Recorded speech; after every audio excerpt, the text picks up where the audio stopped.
February. Russian-backed forces in the Donbas region of eastern Ukraine have fought Ukrainian troops in a conflict that, according to Kiev, has killed 14,000 people since 2014.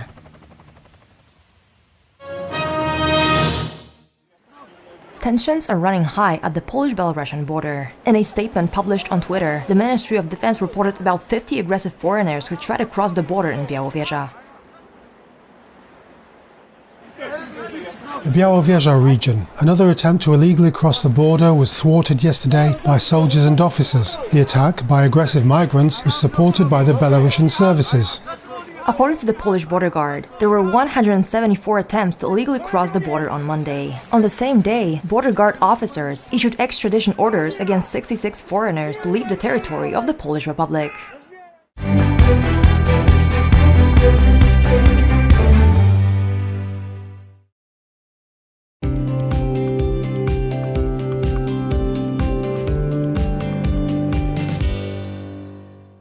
Hello, I'm Alexandra Rybinska bringing you another edition of World Today, and here's a look at today's key stories.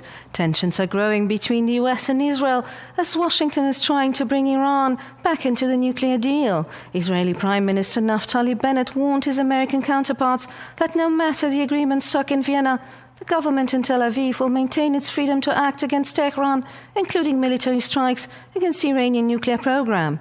Israel is not the only partner Washington worries about, though. Bulgarian President Rumen Radev, re-elected on Sunday for second term, has shocked the Biden administration by claiming that Crimea is Russian, at least for the time being. Prime Minister Naftali Bennett on Tuesday warned that Israel will continue to maintain its freedom to act against Iran even if the United States returns to the 2015 Iran deal. Israel against Iran is really the whole world's battle against the radical Islamist regime that seeks a Shia hegemony under a nuclear umbrella. We hope the world won't blink, but even if they do, we don't plan to blink. In the Red Sea, Israeli, Emirati and Bahraini naval forces conducted joint exercises with a US warship following a war game at a desert airbase north of Eilat last month. The muscle flexing comes as talks between Iran and 5 world powers on reviving the 2015 nuclear deal, known as the Joint Comprehensive Plan of Action, are due to resume in the Austrian capital of Vienna on 29 November. The deal was to limit Iran's nuclear activities and open its facilities up to enhanced inspections in return for the partial lifting of international sanctions. However, the deal was abandoned by US President Donald Trump in 2018 with Israel's backing. Just as the date for a new round of talks was fixed, Iran declared it had produced 25 kilograms of uranium enriched to 60% purity, just below the level that would be needed for a nuclear bomb, and more than 210 kilograms enriched to 20%. While Tehran continues to insist its intentions are peaceful, even Iranian experts have pointed out that such quantities of highly enriched uranium were previously only held by nuclear-armed states. But there are reports that the United States wants to do a deal with Iran and accepts that Iran will have nuclear capacity. The New York Times has claimed that the Biden administration was threatening Israel if it continued to try and stop Iran's nuclear program. Tehran has signaled it's ready to keep weathering American sanctions if Vienna nuclear talks do not fulfill its expectations of sanctions on Iran being lifted. The Israeli Defense Establishment estimates that if Tehran decided to do so, it could now accumulate enough enriched uranium for one nuclear weapon within just a month. Here to explain where things stand with nuclear diplomacy between the United States and Iran is Professor Gerald Steinberg from the think tank NGO Monitor. Hello, welcome to World Today. Thank you. Thank you for the invitation. So the Biden administration keeps floating the idea of an interim nuclear deal with Iran if a permanent deal doesn't come to fruition during next week's talks in Vienna. What do you think is going to be the result of these negotiations? The Biden administration definitely wants an agreement. They want it partly for political reasons, for diplomatic reasons. They may not actually believe that it will stop the Iranian effort to build nuclear weapons, but it might slow it down a bit, and they want some time to do that. The original agreement that was signed with Obama back in 2015 had a lot of problems, and of course, then Trump pulled out of it. The Israelis never liked the idea. From an Israeli perspective, there's nothing that's going to stop Iran, and certainly the United States, but the rest of the world also should come to grips with that and act more forcefully. So on the one hand, we have the United States seeking an agreement for diplomatic reasons, hoping to slow down Iran, but from the Israeli perspective, that simply allows the Iranians to continue to secretly accumulate more enriched uranium and eventually be able to create a weapon, which would add a great deal to instability in the region. So we keep hearing conflicting stories about just how close Iran is to actually developing a nuclear weapon. What do you believe? Well, we don't have a lot of hard information. The Iranians are playing a game with the inspectors from the International Atomic Energy Agency. They used to show them some of their facilities. They would show them some of the details that are supposed to be monitored, but not all of them. And so we have to guess, what is Iran hiding? And the best guess is, well, there are different guesses. There's a guess, what I would call the most pessimistic guess, is that Iran is a month or two away from accumulating enough materials to make a nuclear weapon.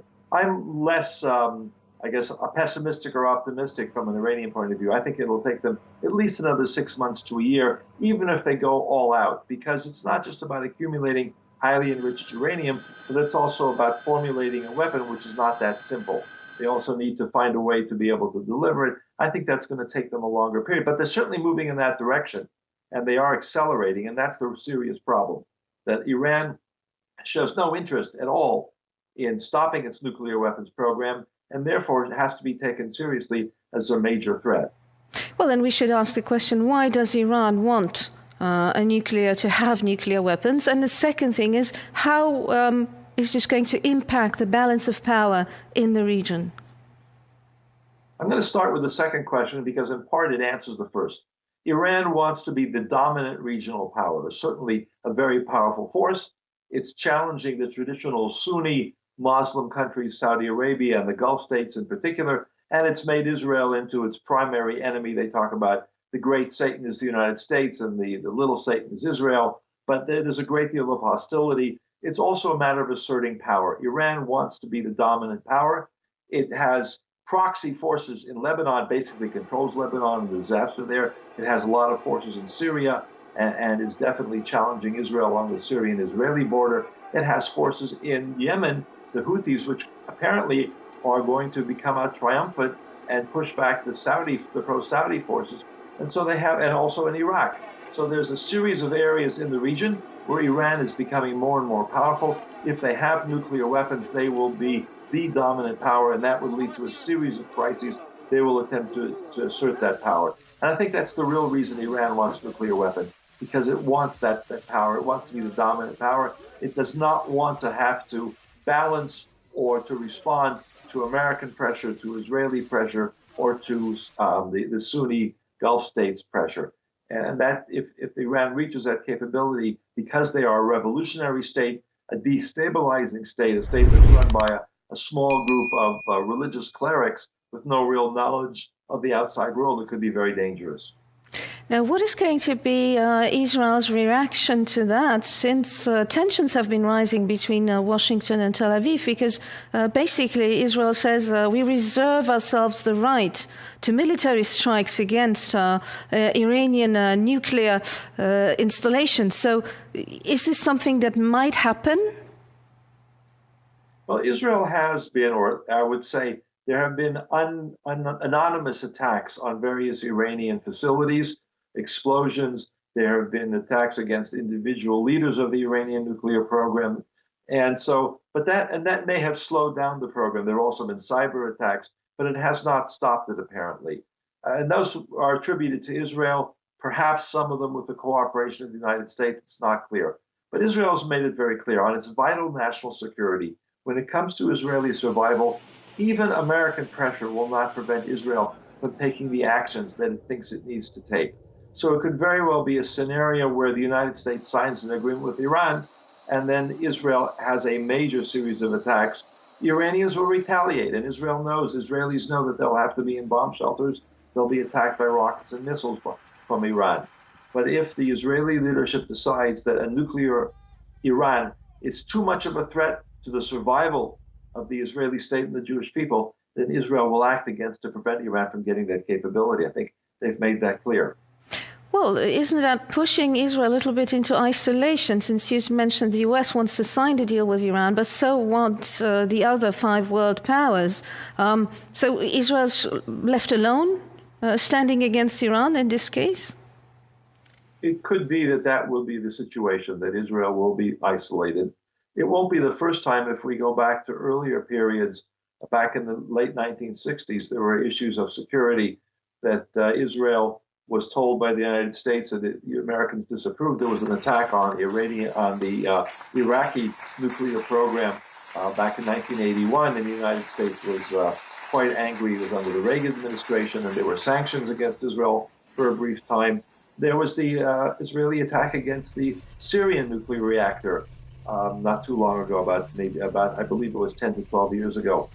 And also there, Israel shared the intelligence with the United States.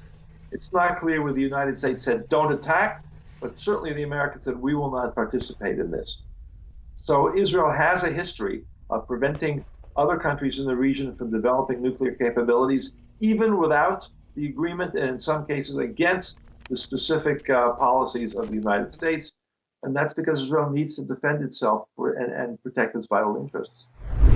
Now, Iran, of course, also wants to get rid of Western sanctions, American sanctions specifically. Is this, idea of it developing nuclear weapons going to be a bargaining chip in trying to exert pressure, saying we will maybe not develop them slower if you lift sanctions? The United States and the international community, including Europe, Russia, China, what are sometimes called the P5+1, the permanent 5 members of the Security Council, have believed that Iran wants to use its nuclear program as a bargaining chip. And that was the principle behind the original agreement with Obama back in 2015, 6 years ago. Now, it's not so clear. You have a different leadership, a more militant Iranian leadership. It gets more and more militant with each election that they have.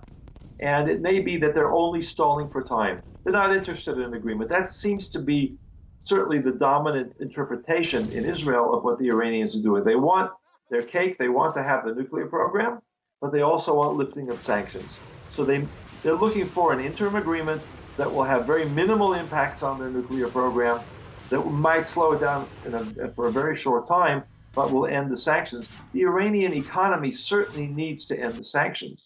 And you would think that the leadership, the regime, also with their demonstrations in Iran against the regime, would want to have economic improvement. But there doesn't seem to be the same balance that existed back in 2015 when the Iranians agreed to that original agreement. Mm-hmm. Professor Charles Steinbeck, thank you very much for being with us. My pleasure. Good to see you again. According to American diplomats, Iran's main objective in Vienna is to create a bargaining chip large enough to negotiate the lifting of economic sanctions. While Washington struggles to reverse Donald Trump's policy on Iran, the British Prime Minister gave a rambling speech to business leaders, raising concern among Conservative MPs he might not be competent for the job. British Prime Minister Boris Johnson has always been an unconventional speaker. On Monday morning, he gave a speech at the conference of the Confederation of British Industry in which he praised Peppa Pig World, compared himself to Moses, and imitated the noise of an accelerating car. At one point, he lost his place and spent 20 seconds asking those present to forgive me as he shuffled through his papers. With safer streets, with great local schools, with fantastic broadband. Forgive me. Forgive me. Maybe Dylan, his dog, ate some pages of his speech, or Mrs. Johnson, on learning in the New European that he said he had buyer's remorse over his marriage, rearranged the pages. Johnson improvised, talking about Peppa Pig World. I was a bit hazy what I would find at Peppa Pig World, but I loved it. Peppa Pig World is very much my kind of place. It has very safe streets, discipline in schools, heavy emphasis on new mass transit systems, I notice, even if they're a bit stereotypical about Daddy Pig. Daddy Pig is a cartoon character that is a bit chaotic. Now, who does that remind you of? That's all for today, thank you, and don't forget to join us tomorrow for more world news, background stories and interviews.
November the 23rd, 1793. The last parliamentary session is held in Grodno. There's something poignant about the last actions of great countries, Poland, Lithuania for instance, and the last parliament at Grodno. The land grab that took place over the 18th century had to be approved by the Poles and Lithuanians themselves. After all, it had to be legal, but the MPs were bribed, cajoled or threatened to rubber stamp their demise, and a Russian garrison was on hand to make sure the delegates crossed the T's and dotted the I's. The second partition was approved, and in a year or so it was all over, and Poland-Lithuania was no more, blaming the victim on an international scale. November the 23rd, 1959, Charles de Gaulle outlines his vision of Europe. The heady days of the 1950s and 60s. European ambition knew no bounds. The godfather of the European project, Charles de Gaulle, waxed lyrical about the concept of Europe from the Atlantic to the Urals. That's been the vision, but the following years have seen that idea getting a battering, not least as the Urals seem to be coming to the Atlantic. The EU is good for times of peace and has had a tendency to brook no dissent from the awkward squad of countries such as the UK, Poland or Hungary. There's the rub. It's easy to daydream, and an ever-expanding Europe may be doing just that and ignoring the historical realities. The trouble with grandiose visions is that they turn into megalomaniacal ones. And Atlantic to the Urals, there's just too many awkward countries in the way. November the 23rd, 1963, the first episode of Doctor Who. This was the television programme that kept generations of children cowering in terror behind the sofa on a Saturday night. The sets were made of cardboard, the budget was in tens of pounds, and the Daleks, despite shouting "exterminate" at every possible moment, couldn't even climb upstairs. No matter, right from the opening bars of the iconic theme tune, we were all hooked on fear. The time-travelling character has gone through periodic reincarnation since the early 1960s, even courting politically correct controversy on the way. But it's like James Bond. Which one is your favourite? Mine are from the 1960s. Cheap sets, but well written. For years I thought that the police telephone booths actually had room inside, like the TARDIS, and thought that it must be fun to relax in one. And that's the power of imagination.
Ladies and gentlemen, I turn to you because Europe, our common home, is threatened. At this very moment, a hybrid war is taking place on the Polish-Belarusian border, which Alexander Lukashenko, with the backroom support of Vladimir Putin, has declared against the entire European Union. From a distance, these events may look like an ordinary migration crisis, but they are not. This is a political crisis created for a special purpose. The objective is to destabilize the situation in Europe, first time since the end of the Cold War 30 years ago. Over the weeks, we have provided ample evidence that it is the Belarusian regime that is bringing migrants to the border in order to transport these people then to Western Europe. Today, the target is Poland, but tomorrow it will be Germany, Belgium, France, or Spain. This is the concept of organization of migration routes. Lukashenko's and Putin's pressure is already being felt throughout Europe. Each of us is paying for the rising energy prices caused by the drastic reduction of gas supplies to European countries. This is just the beginning. The dictators will not stop. I want to assure you, Poland will not yield to blackmail and will do everything to stop the evil threatening Europe. For centuries, Poland has been guarding our common home. When invaders, tyrants, and later totalitarian dictatorship had to be confronted, we always stood in the front line. This was the Polish solidarity with other free world countries, long before the European Union and NATO were born. But at the same time, I appeal to all the people of the free world. Poland, Lithuania, and Latvia need your solidarity and support today. Right now, I want to thank everyone who has been supporting so far our actions on the border with Belarus. I thank the countries of the Union, European Commission, the United Kingdom, and the United States of America. We formed alliances so that in times of trouble, we could be together, not apart. To support each other and not let ourselves be divided. No matter where we live, we all know this one thing. When someone tries to break into our home, we defend our home. This principle also applies to national borders, the borders of the European Union and NATO, our common home. Let us stand together. Let us defend Europe.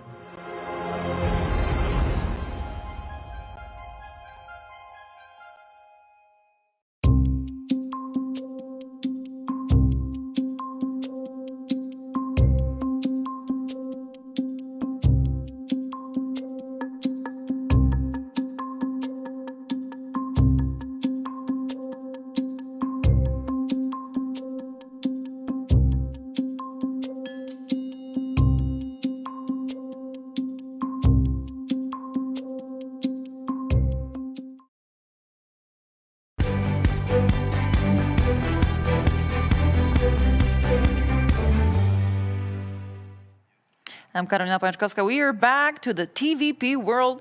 Recent news, stay with us. Now, the situation at the Polish border with Belarus that remains still unrest. There are not only more attempts to illegally cross the border, but also some border incidents. In accordance with the decision of Polish border guard officers, 66 foreigners had to leave the territory of the Poland. Just today, our correspondent, Izabela Muczkowska, is on the spot. Now, please take a listen. Situation here is still very disturbing and very dangerous for Poland and for migrants, as well as the temperature is getting low. Today was snowing, so it might be very, very, very dangerous for people who are not used to those kind of temperatures. Belarusian forces still are very interested in attacking Polish border. However, almost 120 migrants left Belarus yesterday. They came back to their own countries, but there are some migrants who are still in Belarus and who are still keen on crossing the border with Poland, obviously illegally. They try to destroy the fence. They are very aggressive. Yesterday, 174 attempts on to cross the border with Poland. People were very aggressive near Białowieża. Almost 50 people were trying to destroy the fence and also try to be very, very violent towards the police officers and the soldiers. They were also using a wooden footbridge to cross the border with Poland. Some of them did enter Polish territory, but they were sent back to the border by border guards from Poland. Very important information for Polish army because another country is going to support Poland with this border crisis. The president of Czech Republic sent a letter to Polish President Andrzej Duda. He offered their assistance on the border with Belarus. Thank you, Isabella. That's the main concern as the temperatures are falling down and as the snow too. Now, while the EU executive head announced new anti-trafficking step, the migrant crisis at the Polish border overtook the talks of the Visegrad Group in Budapest. Earlier today, the summit saw prime ministers of Poland, Hungary, Slovakia and the Czech Republic discussing ways to deal with the hybrid warfare orchestrated by the Lukashenko regime. No other topic could have been on the main agenda of the V4 summit in Budapest, Hungary, than the ongoing migrant crisis at the Polish-Belarusian border. The leaders of the 4 member states gathered to discuss solutions for de-escalating the situation. Polish Prime Minister Mateusz Morawiecki expressed his gratitude towards his Czech, Hungarian and Slovakian counterparts for their unwavering support. The level of solidarity and the amount of positive responses to our doubts and reflections with which I was met here are simply unprecedented. I want to extend my most sincere gratitude to the other prime ministers. The Polish leader emphasized the need to control the flow of migrants into the country, thus protecting the European Union from potential terrorists or criminals. Kontrolujemy przypływ We are controlling the flow of migrants. We are stopping illegal immigration. Solidarity in this approach is the trademark of the Visegrad Group, and I am very thankful for it. Slovakian Prime Minister Edward Heger in turn stated that it is important that the European Union helps Poland, which is under huge pressure. He also emphasized that Slovakia will back further sanctions against Belarus. Hungarian PM Viktor Orbán spoke in a similar vein, stressing that the European Union has never before faced such serious migration pressure. According to Orbán, the EU is leading a flawed policy on migration since 2015. All four Visegrad Group leaders agreed that a unified approach is needed in order to end the crisis. Russian army keeps on gaining strength. As the Intelligence Directorate of Ukraine's Defense Ministry announced, Russian-controlled forces are increasing their combat readiness and have carried out large-scale exercises in eastern Ukraine. NATO, meantime, expressed concern that their movements may lead to a sharp escalation in military tension. Take a listen. As announced by the Ukraine's defense ministry, Russian-controlled forces have recently carried out large-scale exercises in eastern Ukraine. According to Ukraine and NATO countries, their military exercises may lead to an escalation in tension. Russian-controlled forces are increasing the combat readiness of the Russian occupation forces in the temporarily occupied territory in Donetsk and Luhansk regions. Referring to Ukraine's report, German Foreign Minister Heiko Maas stated that Russian troop movements near the border with Ukraine are extremely worrying. Recent reports on Russian troop movements near the border with Ukraine are extremely worrying. These incidents show that the ball to solve current contrasts is in Moscow's court. The European Union will continue to speak with one voice. Russian authorities stated that they have no such plans and accused Ukraine and the United States of stoking tensions. Russia has no aggressive plans. It is not correct to say the opposite, and it is not correct to link any Russian armed forces maneuvers on our territory with such plans. In an interview for the Military Times outlet this weekend, the head of Ukraine's military intelligence stated that Russia had more than 92,000 troops massed around Ukraine's borders and was preparing for an attack by the end of January or at the beginning of February. Russian-backed forces in the Donbas region of eastern Ukraine have fought Ukrainian troops in a conflict that, according to Kiev, has killed 14,000 people since 2014. And the whole world keeps on asking, what's the risk of a war between Russia and Ukraine, with the Russian exercises taking place just near the Ukraine border? Tensions in the east amidst the ongoing migrant crisis are only rising. In an interview, especially for World News, Jan Piekło, the former Polish ambassador to Ukraine, gave us his insight on the possibility of an armed conflict between Ukraine and Russia. Please.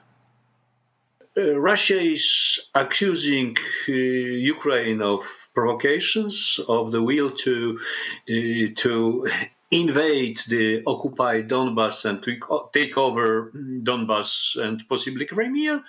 And there is also a denial from the Russian side that Russia is not interested in aggression.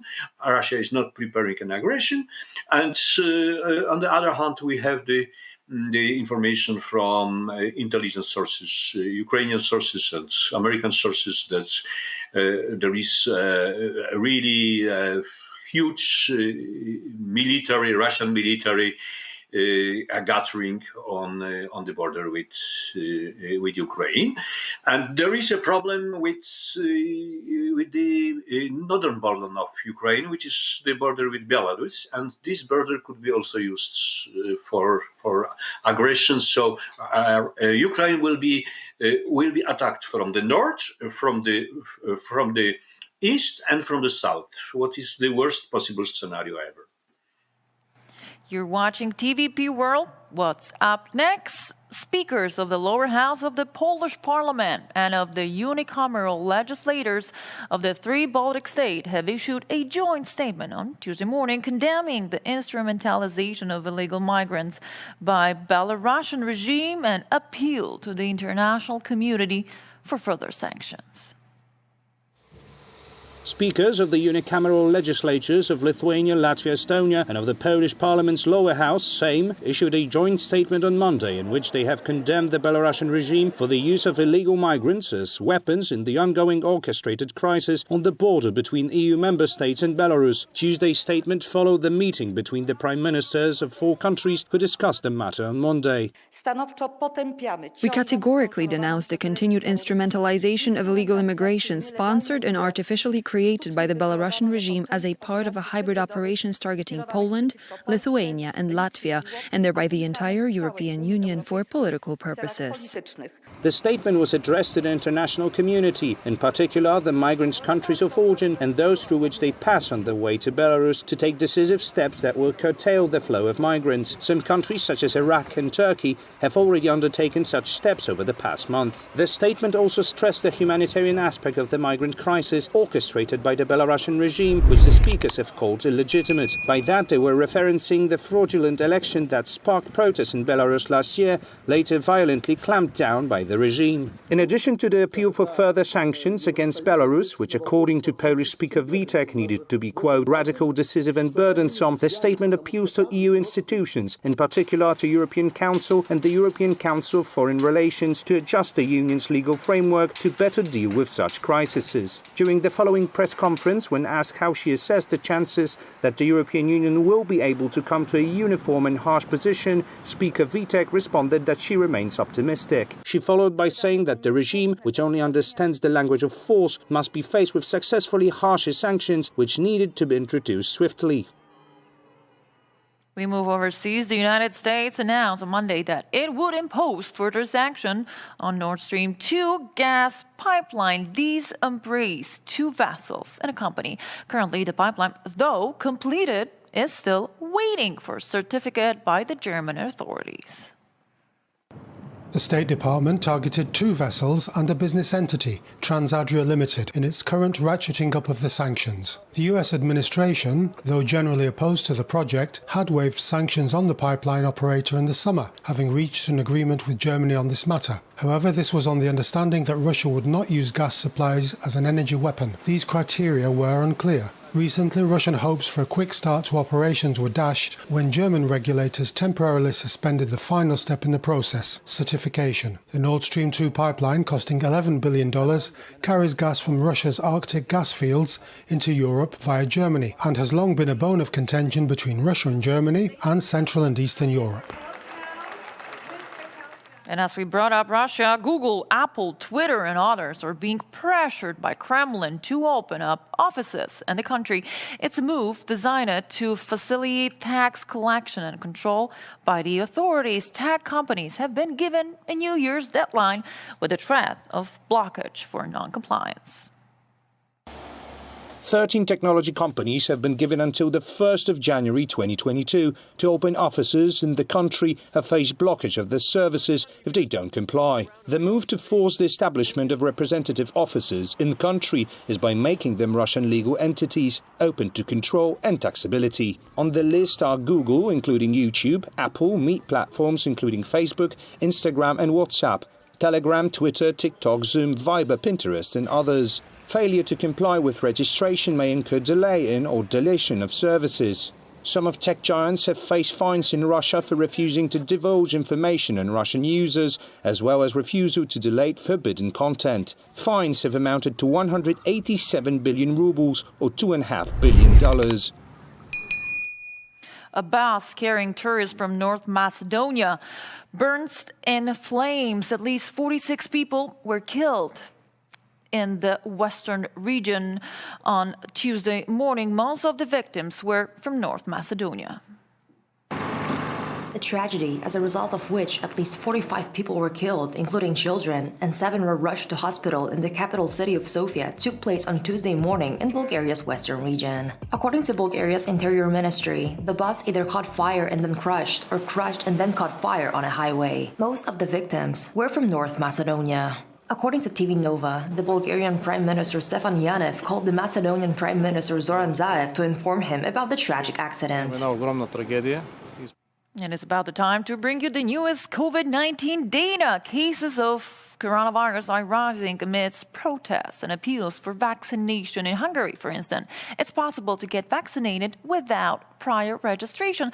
The government is treating a fine line between treating COVID and not inflaming anti-vaccination tension. In Hungary, as in the rest of Europe, much of the vaccine debate centers on the question of whether it should be mandatory or voluntary. People are queuing outside this Hungarian center for a third dose. I already had the virus, so I know what it's like, and I don't want to have it again. Thanks a lot. Some favored making vaccinations obligatory. I would make vaccination obligatory for everyone except for those who have health problems that rule out of the vaccine. Others disagreed with the possible discriminatory nature of such a move. Making the vaccine obligatory is a difficult thing as it could limit people severely, including earning a living, so I think such a decision should be made very carefully. Meanwhile, Germany has ramped up its vaccination efforts amidst the recent surge in infections. Mobile vaccination stations are set up around the city of Cologne. They are expected to boost the daily number of vaccinations administered throughout the city by an additional 6,000. In spite of its own problems with the surge in COVID cases, German hospitals have also started taking in patients from the Netherlands, as Germany's neighbor is struggling to provide care to all the sick requiring hospitalization. In Israel, the government has decided to roll out a program of vaccinations for children aged 5 to 11. The program kicked off in selected cities on Monday and was rolled out nationwide on Tuesday. One of the first to be vaccinated was the son of Naftali Bennett, the Prime Minister of Israel. The global number of COVID cases since the start of the pandemic is 258 million, with the virus claiming the lives of 5 million people worldwide. And as always, we are kindly reminding you to get your job before the COVID gets you. This is TVP World. We are back in a minute.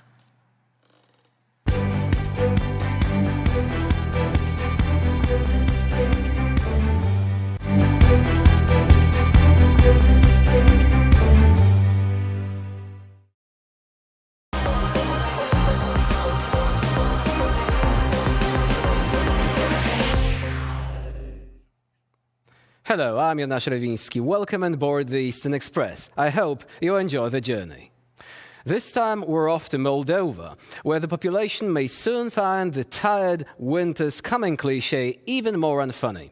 With Gazprom sending its regards and threatening to cut off gas supplies in 48 hours, it seems like Chisinau is in for another episode of the game of blackmail. In Chisinau, a moment of nervous anticipation as a major deadline is approaching, threatening to disrupt the deliveries of natural gas to businesses and consumers across the country. The Russian company Gazprom said it will shut down deliveries to Moldova if outstanding payments are not made. What could seem to be an ordinary commercial dispute, however, is in fact a classic case of political pressure exerted through the energy sector. November 22nd saw the expiry of a deadline imposed by Gazprom, Europe's biggest supplier of natural gas, and a company controlled by the Russian state. An earlier dispute between Chisinau and Moscow ultimately resulted in a new deal being hammered out towards the end of October. But the question of overdue payment remained.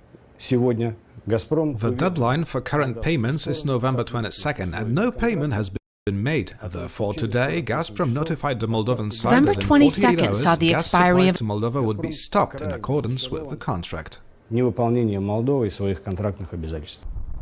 Even as the negotiations between Moscow and Chisinau reached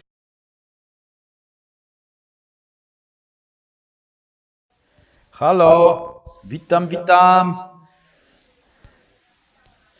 Najnowsze informacje z Warszawy.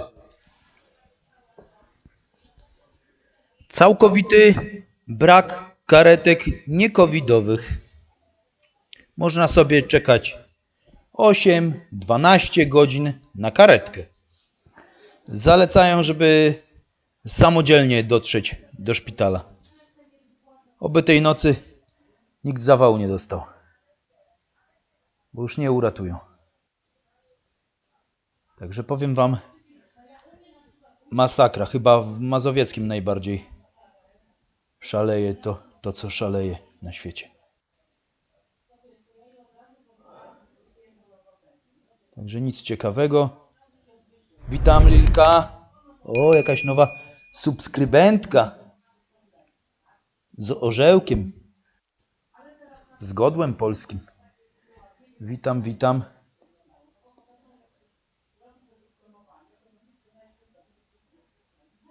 Duchy na kanale Zobal. Duchy na kanale Zobal. Zembal. Zebol. Także nieciekawie się robi już w Warszawie. Miejmy nadzieję, że w innych miastach jest lepiej. Po prostu większość karetek to jest covidowych i nie są one odkażane, bo też non-stop kursują. A w ogóle stoją karetki pod szpitalami i już nie są przyjmowani pacjenci, bo nie ma gdzie. Także jest dramatyczna sytuacja w obecnej chwili. Dobrze wiedzieć, na przykład jak ktoś jakieś sporty ekstremalne uprawia, czy w ogóle trenuje, no to lepiej sobie odpuścić w najbliższym czasie takie ostrzejsze trenowanie, gdzie to się może zakończyć jakimś zawałem czy coś. Bo nikt nie przyjedzie. Dzwonią po prostu i proponują, żeby samemu dotrzeć do szpitala i odwołać przyjazd karetki. Nie zmuszają, bo jak ktoś chce czekać, to będzie czekał, ale to może być doba, może być dłużej. Po prostu informują, że karetki stoją pod szpitalami, nie ma możliwości zdania pacjentów. Dobra, wracamy do materiału. To odnośnie tej sytuacji, co wcześniej była informacja. Także to jest z pierwszej ręki informacja. Ja przed chwilą byłem przy rozmowie z pogotowiem, tak? W ogóle jak się dzwoni do pogotowia w Warszawie, to się człowiek dodzwania na przykład do Krakowa albo do innej miejscowości, bo już nie wyrabiają. Takie przełączanie jest. Dobra, tu przełączymy. Tu damy wam dźwięk. Na szczęście sąsiadka jest pod opieką. No bo nie ma sensu, żeby iść na izbę przyjęć, bo tam do rana będą siedzieć w gorszych warunkach. Lepiej w domu siedzieć i czekać na tą karetkę, nie? No ale wyobraźcie sobie, ktoś ma zawał, nie będzie ratunku. Bo po prostu są karetki, tylko pacjenci są w karetkach, nie są w stanie zdać w szpitalach. Takie jest obłożenie. Pewnie będą wywozić do innych miast, pewnie tak się skończy. Tak jak było zeszłej jesieni, zimy.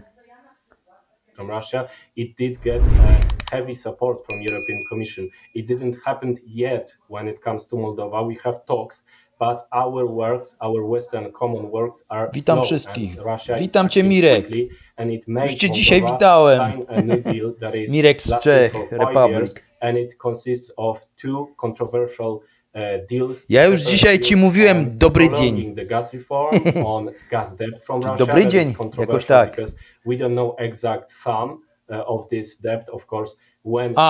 Właśnie, odnośnie zawału, jakby ktoś miał podejrzenie zawału, jak ktoś wie jak rozpoznać, bo czasami się człowiekowi wydaje, że żołądek boli, tak? A to może być zawał. No to dobrze jest setkę wódki wypić w takiej sytuacji na rozszerzenie żył. Już jako ostateczność, nie? Ale jak ma nie przyjechać pogotowie, to już lepiej setkę wódki wypić. No nieciekawie. A to chyba tak w Mazowieckiem najbardziej, nie? Atakuje. Tak dzisiaj nie patrzyłem, ale tak wczoraj chyba Mazowieckie było najbardziej.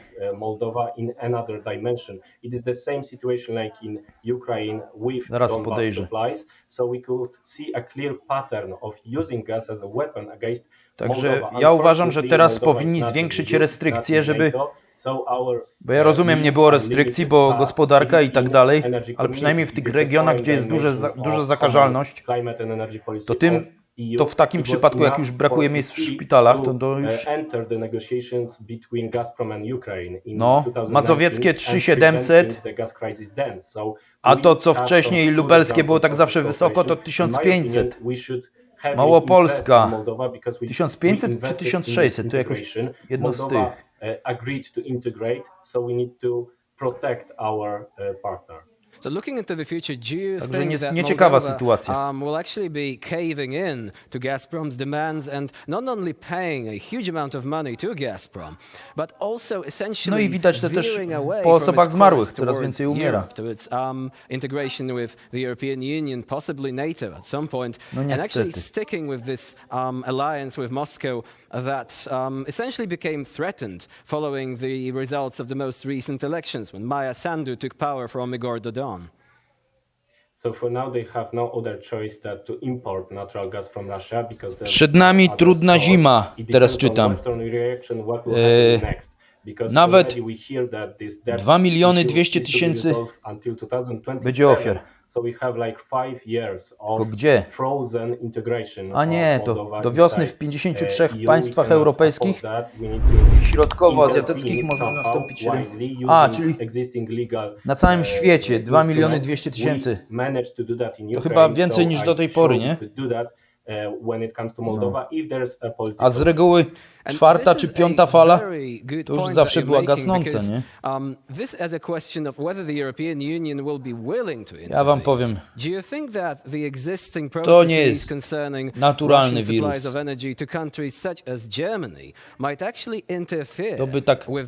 To by już wygasało. Co tam się dzieje?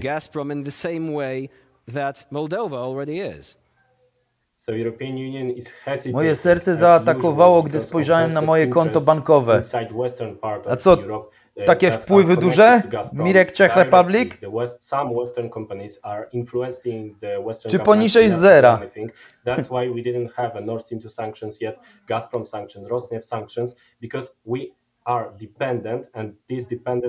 Zaraz zobaczę Radio Białystok. It's not about economy, it's all about policy and it's written in strategies of Russia that gas is a Ja w ogóle muszę taką kompilację policyjnych materiałów zrobić wojskowych.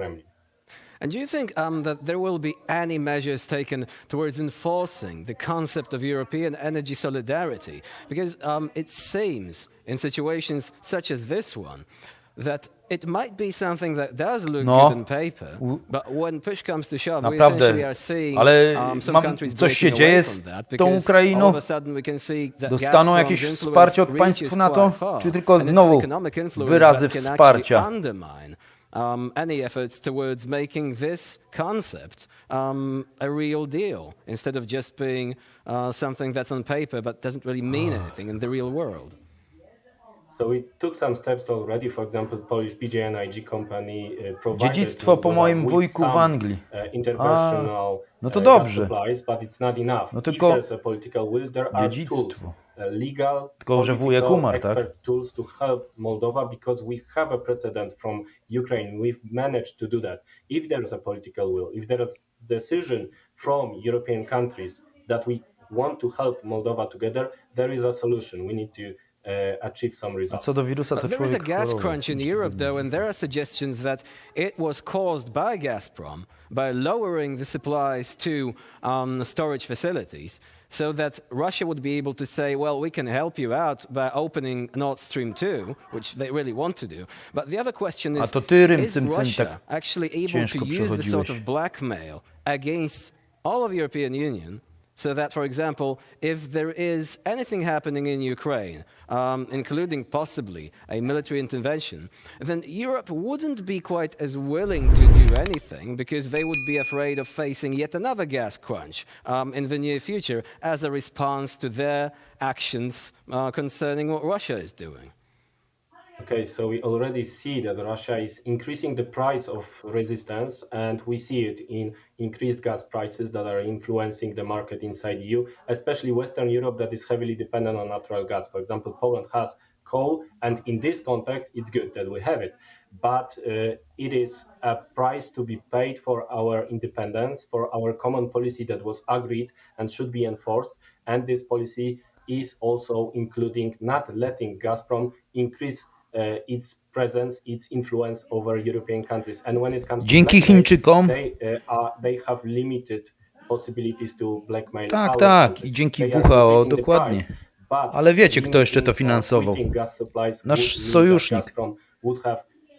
Może nie jakoś tak bezpośrednio, ale ktoś podzlecił to w laboratoriach chińskich. Badania nad tym wirusem.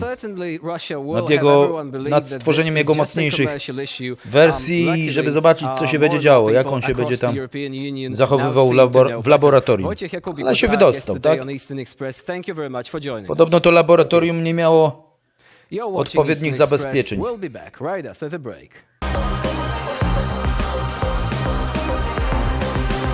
Ale certyfikację otrzymało od WHO.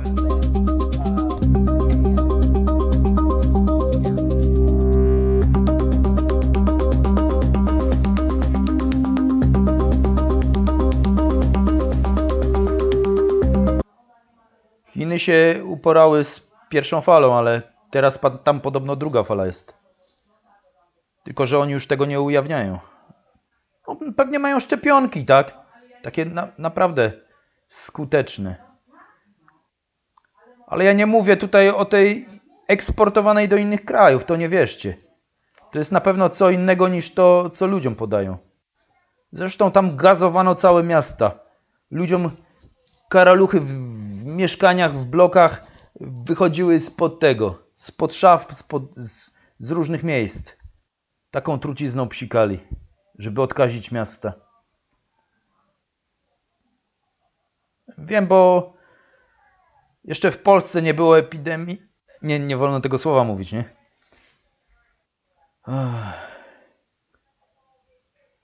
To się szybko nie skończy. To jeszcze potrwa. No i to powoduje po prostu... To po prostu powoduje to, że też będą umierać ludzie z powodu innych chorób. No nie dostaną... No nie przyjedzie do nich karetka, tak? No dla mnie to jest straszna rzecz. Cofamy się normalnie do średniowiecza powoli. Zaraz tu odświeżę. To miałem zobaczyć, zaraz zobaczymy. Radio Białystok. Na razie tu włączę. Orchestrated by the Belarusian regime, which the speakers have called illegitimate. By that, they were referencing the fraudulent election that sparked protests in Belarus last year, later violently clamped down by the regime. In addition to the appeal for further sanctions against Belarus, which according to Polish speaker Witek needed to be, quote, radical, decisive and burdensome, the statement appeals to EU institutions, in particular to European Council and the European Council of Foreign Relations, to adjust the Union's legal framework to better deal with such crises. During the following press conference, when asked how she assessed the chances that the European Union will be able to come to a uniform and harsh position, Speaker Witek responded that she remains optimistic. She followed by saying that the regime, which only understands the language of force, must be faced with successfully harsh sanctions, which need wychodziły spod szaf i zdychały na środku pokojów. Normalnie filmy krążyły po internecie. Taką chemią psikali, żeby się ratować, tak? No, a ludzie odczują to na starość, albo jeszcze wcześniej. On the list are Google, including YouTube, Apple, meat platforms, including Facebook, Instagram and WhatsApp, Telegram, Twitter, TikTok, Zoom, Viber, Pinterest and others. Failure to comply with registration may incur delay in or deletion of services. Some of tech giants have faced fines in Russia for refusing to divulge information on Russian users, as well as refusal to delete forbidden content. Fines have amounted to 187 billion rubles or $2.5 billion. Nie Sokółka, tylko Radio Białystok. As announced by the Ukraine's defense ministry, Russian-controlled forces have recently carried out large-scale exercises in eastern Ukraine. According to Ukraine and NATO countries, their military exercises may lead to an escalation in tension. Russian-controlled forces are increasing the combat readiness of the Russian occupation forces in the temporarily occupied territory in Donetsk and Luhansk regions. Referring to Ukraine's report, German Foreign Minister Heiko Maas stated that Russian troop movements near the border with Ukraine are extremely worrying. Recent reports on Russian troop movements near the border with Ukraine are extremely worrying. These incidents show that the ball to solve current contrasts is in Moscow's court. The European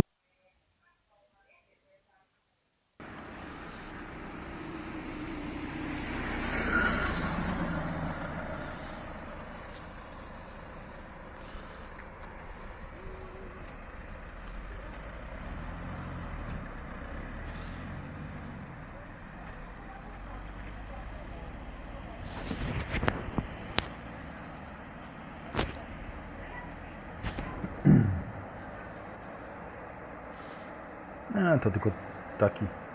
Dobra, to ja tu dźwięk daję, a tu bez dźwięku. 92,000 troops massed around Ukraine's borders and was Ministry of Defense reported about 50 aggressive foreigners who tried to cross the border in Bielorrusia. The Bielorrusia region. Another attempt to illegally cross the border was thwarted yesterday by soldiers and officers. The attack by aggressive migrants was supported by the Belarusian services.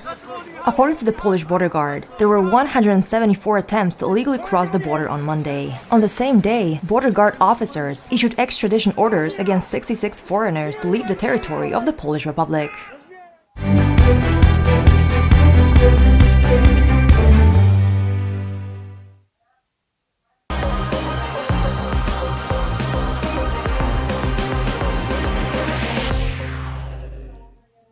Hello, I'm Jonasz Rewiński. Welcome back to Eastern Express.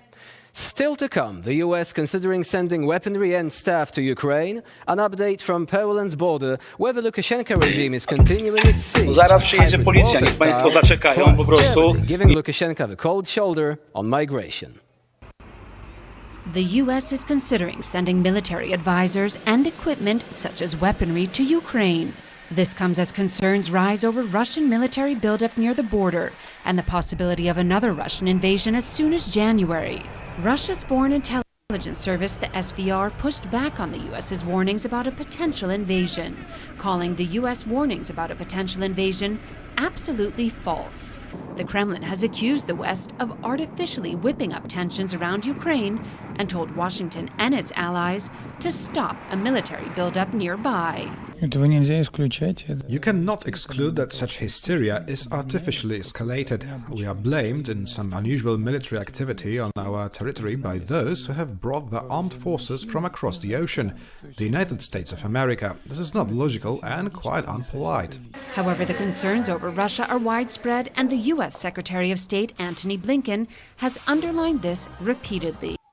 Our concern is that Russia may make a serious mistake of attempting to rehash what it undertook back in 2014, when it amassed forces along the border, crossed into sovereign Ukrainian territory, and it's claiming falsely that it was provoked. After initially downplaying concerns over an attack, the head of Ukraine's military intelligence has now told the Military Times outlet this weekend that Russia had more than 92,000 troops amassed around Ukrainian borders and was, indeed, preparing for an attack by the end of January or beginning of February. This timeline is in line with U.S. estimates. Earlier in September, Russia had said that NATO would cross a Russian red line if it expanded its military infrastructure in Ukraine. Ukraine, which strives to become a NATO member, received a large consignment of U.S. ammunition earlier this year and Javelin anti-tank missiles, prompting criticism from Moscow. The current so-called lethal aid package being discussed now could include new Javelin anti-tank and anti-armor missiles, as well as mortars and possibly air defense systems. Some experts are concerned that this would be seen by Russia as a major escalation. Sanctions are also on the table, say the US and European allies, if Russia invades Ukraine. Meanwhile, the International Monetary Fund has just approved a second loan tranche worth nearly $700 million to Ukraine. The money will go to address the effects of the COVID-19 shock, sustain the economic recovery, and move ahead on important structural reforms to reduce key vulnerabilities, said the announcement. 50 aggressive migrants were caught on film trying to force the border to Poland from Belarus. A new recording has been released by the Polish Ministry of National Defense. The attack took place on the border section in Białowieża, and Polish authorities emphasized that the group was aided by Belarusian services. During the attack, attempts were made to blind Polish border guard officers and soldiers, as well as force the border wire. Polish Minister of Defense Mariusz Błaszczak emphasized that such attacks are taking place every day.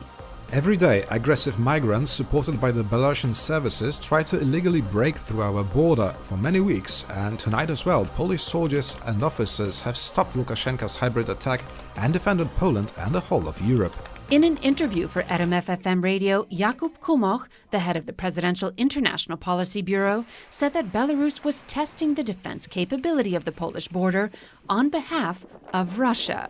He added that we should analyze whether or not migrants were managing to get through the Lithuanian and Latvian borders. The Lithuanian border is guarded by fewer border guards and is much longer than the border between Poland and Belarus.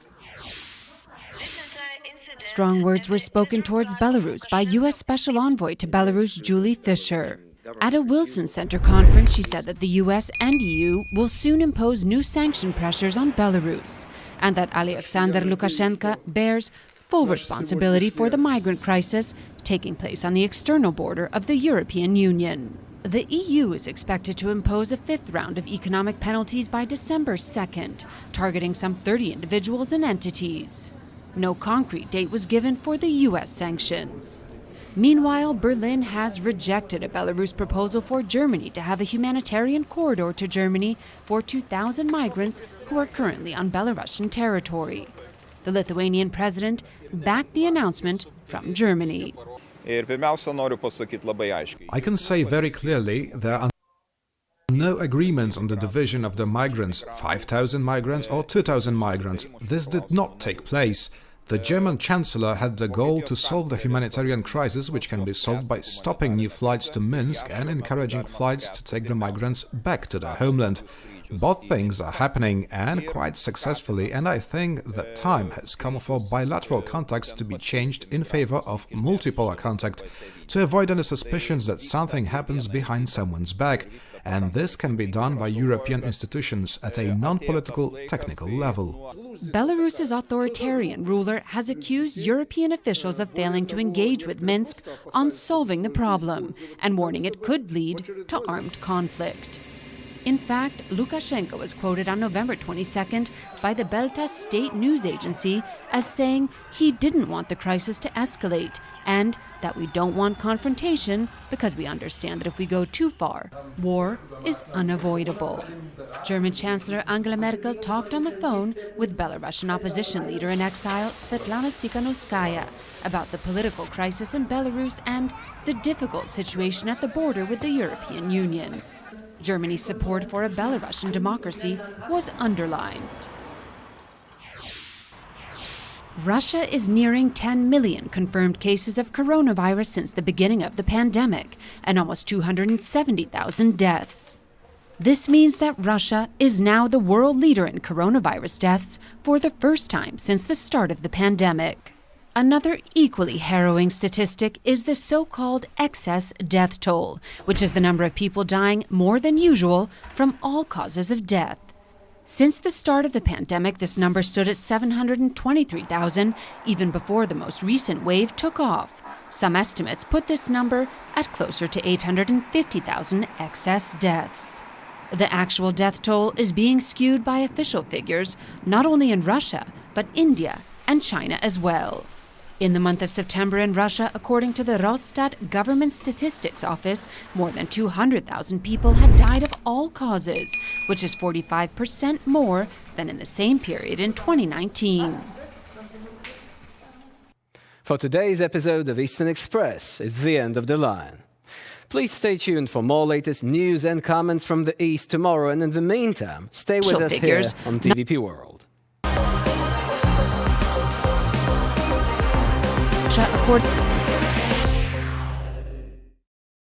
Thousand people have died of all causes, which is 45% more.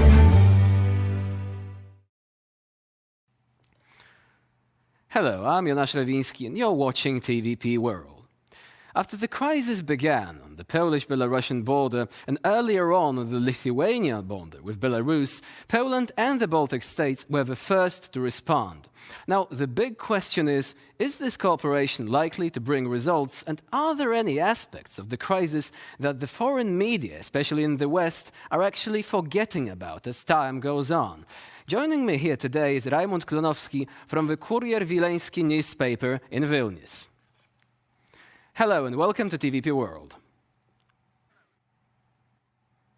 Hello. So would you say that the response that Poland and the Baltic states, especially Lithuania, were actually able to come up with as the crisis began to unfold, is this a response that's likely to bring lasting results when it comes to Lukashenko's hybrid warfare operations? Well, time will tell, as for now, the main thing to do is to actually build the wall that would stop the influx of migrants, and also to talk with our partners in Middle East, in other countries where migrants come from, to stop them from coming from there. As for Lukashenko and Putin, who are actually orchestrating this crisis, there are other means of pressure that European countries and NATO countries can adopt in order to try to stop this crisis. But as for now, I cannot say that they are taking up those measures.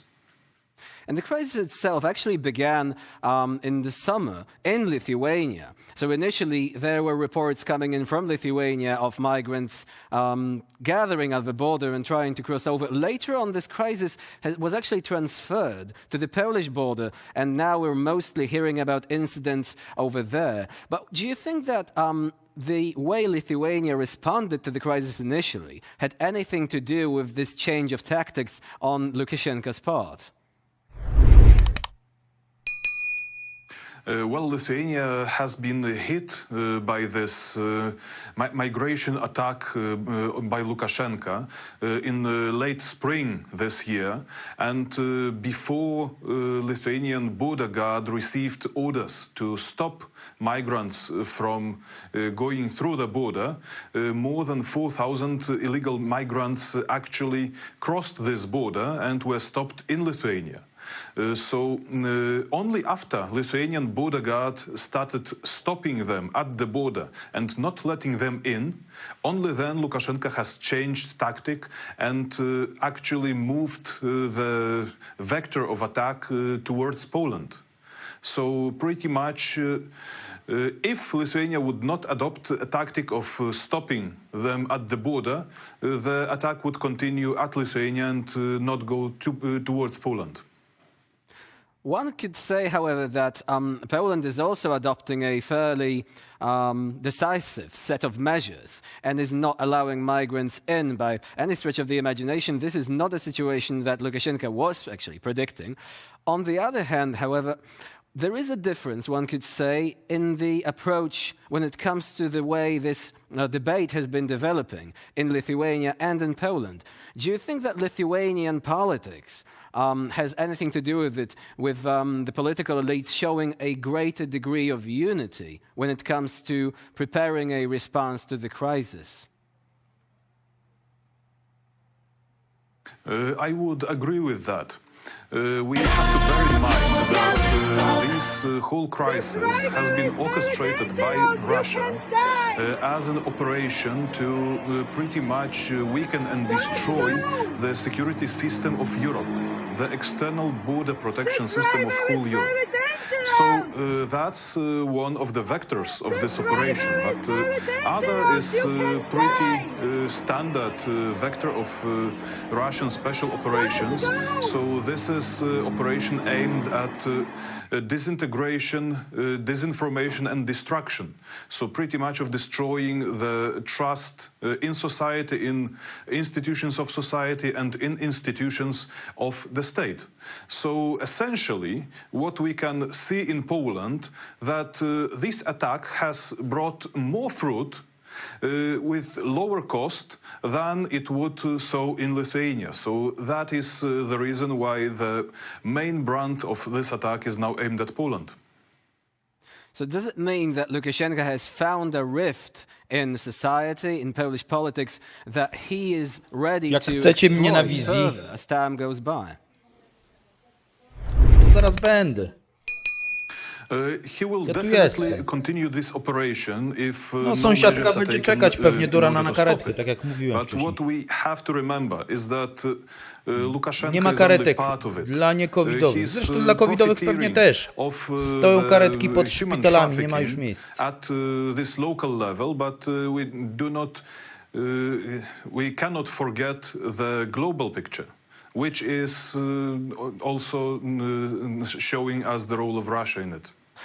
The global media are not really showing the whole picture when it comes to the crisis. At least that's what some people say here in Poland and Lithuania. Recently, we've seen Mr. Lukashenko being given the luxury of the possibility, the opportunity of expounding his own views on the crisis in the global media. Now, do you think that this is the right approach? And what is your general view on the way this crisis was covered and the way that the media are now responding when it comes to the broader picture of this situation here? Well, I think it's an absolute disgrace. We have to bear in mind that Lukashenko is imprisoning dozens of journalists without any court orders, without any legal reasons, without any reasons whatsoever. And then we have some media taking and publishing interviews with him without even asking a single question as to what is happening to the imprisoned journalists. This is absolutely disgraceful. So what you're saying is this issue was not mentioned at all in these interviews. And instead, Mr. Lukashenko was given the opportunity to present his own stance on the crisis, but there was no mention of what he was doing at home, domestically, with regards to the opposition and the freedom of speech. Exactly so. It is absolutely disgraceful. It is showing a total lack of touch with the reality of Central Europe that those media are exhibiting. And also I would say that it's total lack of touch with conscience, because dozens of journalists are being imprisoned by Lukashenko as we speak. They've spent weeks in prison. One of them, Polish journalist Andrzej Poczobut, but he's not the only one. Media outlets, media organizations are being declared as extremist by Lukashenko's regime for just reporting on the protests, for reporting on what is happening in Belarus. And then we have some media coming here from the West, taking interviews from Lukashenko and absolutely not even caring about the reality that is happening in Belarus. And instead, they are letting Lukashenko attack other countries, Poland, Baltic republics, and accuse them of violations of freedom of speech. This is a disgrace. And indeed, there seems to be hardly any mention or even attempts to investigate what's going on with journalists which are actually still imprisoned in Belarus. Let's take Katerina Andreeva and Daria Chultsova. They are the journalists of the Belsat television channel, which, as you've mentioned, is one of the media outlets that were branded extremist by the Lukashenko regime. And these two reporters, they are still in prison. And there doesn't seem to be this sort of widespread outrage on a global scale that we're normally seeing when journalists or members of the press in general are being attacked or discriminated against in various situations, right? Exactly. So apart from the persecution of journalists, do you think that there are any other issues that Mr. Lukashenko might be finding convenient? Because at this stage, what's in the limelight is the border crisis. And nobody seems to be willing to investigate other issues happening in Belarus. What other issues could Mr. Lukashenko be happy to essentially hide beneath this veil that the border crisis could be providing him with? Well, there are lots of issues. He clearly doesn't manage to cope with COVID pandemic in Belarus. Then there is the topic of Lukashenko pretty much selling out Belarusian properties to Russians, to Chinese, and essentially foregoing the sovereignty of the state for his personal gains. So there are lots of topics that he would like not being talked about in the media. And Mr. Lukashenko has also arrested members of the Polish community, many of whom were not journalists, before this crisis began. Do you think he might have been laying the foundation for this operation we're seeing now, where Poland is being vilified by Belarusian state media in the course of this border crisis? Well, I would say that from the very beginning of his reign, Lukashenko did not have anything to offer to Polish minority in Belarus, which numbers in 800,000 people. So it's one of the biggest Polish minorities in post-Soviet states. But also Lukashenko's anti-Polish sentiments have been quite widely known, as he is a self-described Soviet man and also sadly a proponent of Russian imperialism. And for Russian imperialism there are two Satans, as they would call them, United States of America and Poland. So essentially, Poland and Polish people have been the bad guys in Lukashenko's view from day one. And finally, speaking of Mr. Lukashenko's Soviet heritage and the links with Russia, because this is something that we need to come back to, however briefly, because we have about 2 minutes left. What do you think could be the next step? Is it likely that Mr. Putin might be planning the further escalation of this crisis, or is it all a smokescreen before a broader invasion of Belarus? Of Ukraine? Is it likely that this might be the final plan that Mr. Putin is contemplating? Well, it might be so, as Ukrainian intelligence has already published reports that Russians are amassing army and the military forces along the Ukrainian border. But let's also have in mind that there is still Russian aggression waging on Ukrainian soil. For 8 years almost, there are Russian military already occupying parts of Ukraine. So it is possible, and they're killing people, they're killing civilians, they're killing Ukrainian soldiers pretty much every day as we speak. So it is possible that Putin might want to escalate the situation and occupy more of Ukraine. Also, it might be just a smokescreen for some other operations.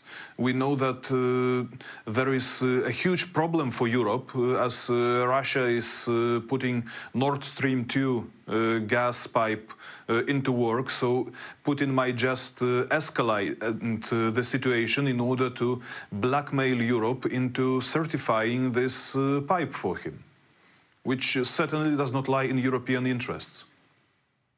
Certainly doesn't, and so it's a part of a bigger picture, and I would probably need to add towards the end that my slip of the tongue mentioning Lithuania instead of Ukraine might have not been entirely coincidental, because as we know, Mr. Putin also has basically been doing plenty of attempts to intimidate the Baltic states, Lithuania, Latvia, and Estonia as well. Hopefully, this will not bring about any hostile action in the near future. Raimond Klonovsky was our guest today here at TVP World. Thank you very much for joining us.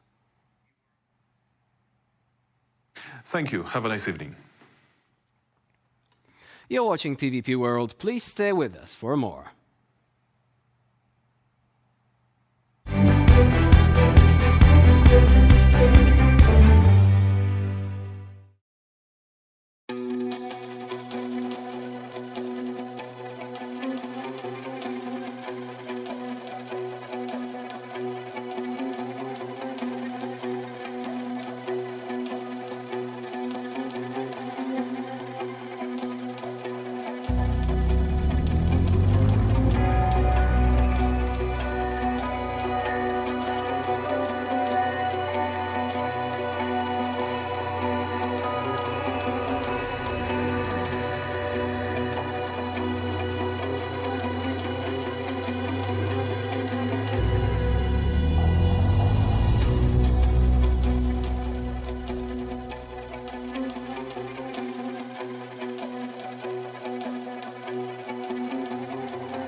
And welcome back. This is TVP World. We are back with the most recent news. We start with the Russia and Ukraine situation. Russian Federation claims we can deploy our troops on our territory as we pleases. Meanwhile, the Ukraine Intelligence Directorate of Defense Ministry announced that Russian-controlled forces are increasing their combat readiness and have carried out large-scale exercises in eastern Ukraine. NATO countries expressed concern that their movements may lead to a sharp escalation in military tensions. As announced by the Ukraine's defense ministry, Russian-controlled forces have recently carried out large-scale exercises in eastern Ukraine. According to Ukraine and NATO countries, their military exercises may lead to an escalation in tension. Russian-controlled forces are increasing the combat readiness of the Russian occupation forces in the temporarily occupied territory in Donetsk and Luhansk regions. Referring to Ukraine's report, German Foreign Minister Heiko Maas stated that Russian troop movements near the border with Ukraine are extremely worrying. Recent reports on Russian troop movements near the border with Ukraine are extremely worrying. These incidents show that the ball to solve current contrasts is in Moscow's court. The European Union will continue to speak with one voice. Russian authorities stated that they have no such plans and accused Ukraine and the United States of stoking tensions. Russia has no aggressive plans. It is not correct to say the opposite, and it is not correct to link any Russian armed forces maneuvers on our territory with such plans. In an interview for the Military Times outlet this weekend, the head of Ukraine's military intelligence stated that Russia had more than 92,000 troops massed around Ukraine's borders and was preparing for an attack by the end of January or at the beginning of February. Russian-backed forces in the Donbas region of eastern Ukraine have fought Ukrainian troops in a conflict that, according to Kiev, has killed 14,000 people since 2014. Situation definitely rings a bell, just like back in 2014. So we have a comment for you. In an interview for World News, Jan Piekło, the former Polish ambassador to Ukraine, gave us his insight on the possibility of an armed conflict brewing up between Ukraine and Russia. Take a listen. Russia is accusing Ukraine of provocations, of the will to invade the occupied Donbas and to take over Donbas and possibly Crimea. And there is also a denial from the Russian side that Russia is not interested in aggression. Russia is not preparing an aggression. And on the other hand, we have the information from intelligence sources, Ukrainian sources and American sources, that there is really huge Russian military gathering on the border with Ukraine, and there is a problem with the northern border of Ukraine, which is the border with Belarus, and this border could be also used for aggression. So Ukraine will be attacked from the north, from the east, and from the south. What is the worst possible scenario ever? And for Poland, the main topic still remains the border crisis on the Polish-Belarusian border. And the Polish speakers of the lower house of the Polish parliament, along with the three Baltic states, have issued a joint statement earlier this morning condemning the instrumentalization of illegal migrants by Lukashenko's regime and appealed to the international community for further sanctions. Speakers of the unicameral legislatures of Lithuania, Latvia, Estonia and of the Polish parliament's lower house, Sejm, issued a joint statement on Monday in which they have condemned the Belarusian regime for the use of illegal migrants as weapons in the ongoing orchestrated crisis on the border between EU member states and Belarus. Tuesday's statement followed the meeting between the prime ministers of four countries who discussed the matter on Monday. We categorically denounce the continued instrumentalization of illegal immigration sponsored and artificially created by the Belarusian regime as a part of a hybrid operations targeting Poland, Lithuania and Latvia, and thereby the entire European Union for political purposes. The statement was addressed to the international community, in particular the migrants' countries of origin and those through which they pass on their way to Belarus, to take decisive steps that will curtail the flow of migrants. Some countries, such as Iraq and Turkey, have already undertaken such steps over the past month. The statement also stressed the humanitarian aspect of the migrant crisis orchestrated by the Belarusian regime, which the speakers have called illegitimate. By that, they were referencing the fraudulent election that sparked protests in Belarus last year, later violently clamped down by the regime. In addition to the appeal for further sanctions against Belarus, which according to Polish Speaker Witek needed to be, quote, radical, decisive and burdensome, the statement appeals to EU institutions, in particular to European Council and the European Council of Foreign Relations, to adjust the Union's legal framework to better deal with such crises. During the following press conference, when asked how she assessed the chances that the European Union will be able to come to a uniform and harsh position, Speaker Witek responded that she remains optimistic. She followed by saying that the regime, which only understands the language of force, must be faced with successfully harsher sanctions which needed to be introduced swiftly. The diplomatic offensive from our side is already working, says the Polish Prime Minister Mateusz Morawiecki, as the migrant crisis at the Polish-Belarusian border also overtook the talks of the Visegrad Group in Budapest. Earlier today, the summit saw prime ministers of Poland, Hungary, Slovakia and Czech Republic discussing ways to deal with the hybrid warfare orchestrated by the Lukashenko's regime. No other topic could have been on the main agenda of the V4 summit in Budapest, Hungary, than the ongoing migrant crisis at the Polish-Belarusian border. The leaders of the 4 member states gathered to discuss solutions for de-escalating the situation. Polish Prime Minister Mateusz Morawiecki expressed his gratitude towards his Czech, Hungarian and Slovakian counterparts for their unwavering support. The level of solidarity and the amount of positive responses to our doubts and reflections with which I was met here are simply unprecedented. I want to extend my most sincere gratitude to the other prime ministers. The Polish leader emphasized the need to control the flow of migrants into the country, thus protecting the European Union from potential terrorists or criminals. We are controlling the flow of migrants. We are stopping illegal immigration. Solidarity in this approach is the trademark of the Visegrad Group, and I am very thankful for it. Slovakian Prime Minister Edward Heger in turn stated that it is important that the European Union helps Poland, which is under huge pressure. He also emphasized that Slovakia will back further sanctions against Belarus. Hungarian PM Viktor Orbán spoke in a similar vein, stressing that the European Union has never before faced such serious migration pressure. According to Orbán, the EU is leading a flawed policy on migration since 2015. All 4 Visegrad Group leaders agreed that a unified approach is needed in order to end the crisis. Now we're back to the situation at this very Polish border with Belarus, which is still unrest. There are more and more attempts to illegally cross the border, as well as some incidents. In accordance with the decision of Polish border guard officers, 66 foreigners had to leave the territory of Poland right now.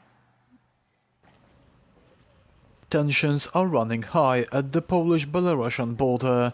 In a statement published on Twitter, the Ministry of Defense reported about 50 aggressive foreigners who tried to cross the border in Białowieża.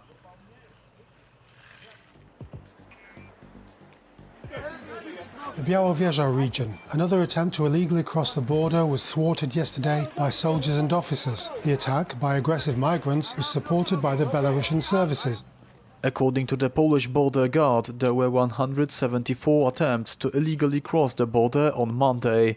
On the same day, border guard officers issued extradition orders against 66 foreigners to leave the territory of the Polish Republic. During a Tuesday press conference, Second Lieutenant Anna Michalska, the spokesperson for the Polish border guard, described one of the incidents during which a group of about 50 people attempted to breach the border.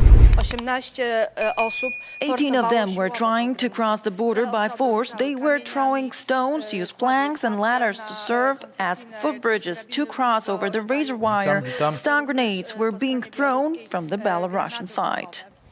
Some migrants managed to penetrate the barrier, but were able to enter only several meters into the Polish territory.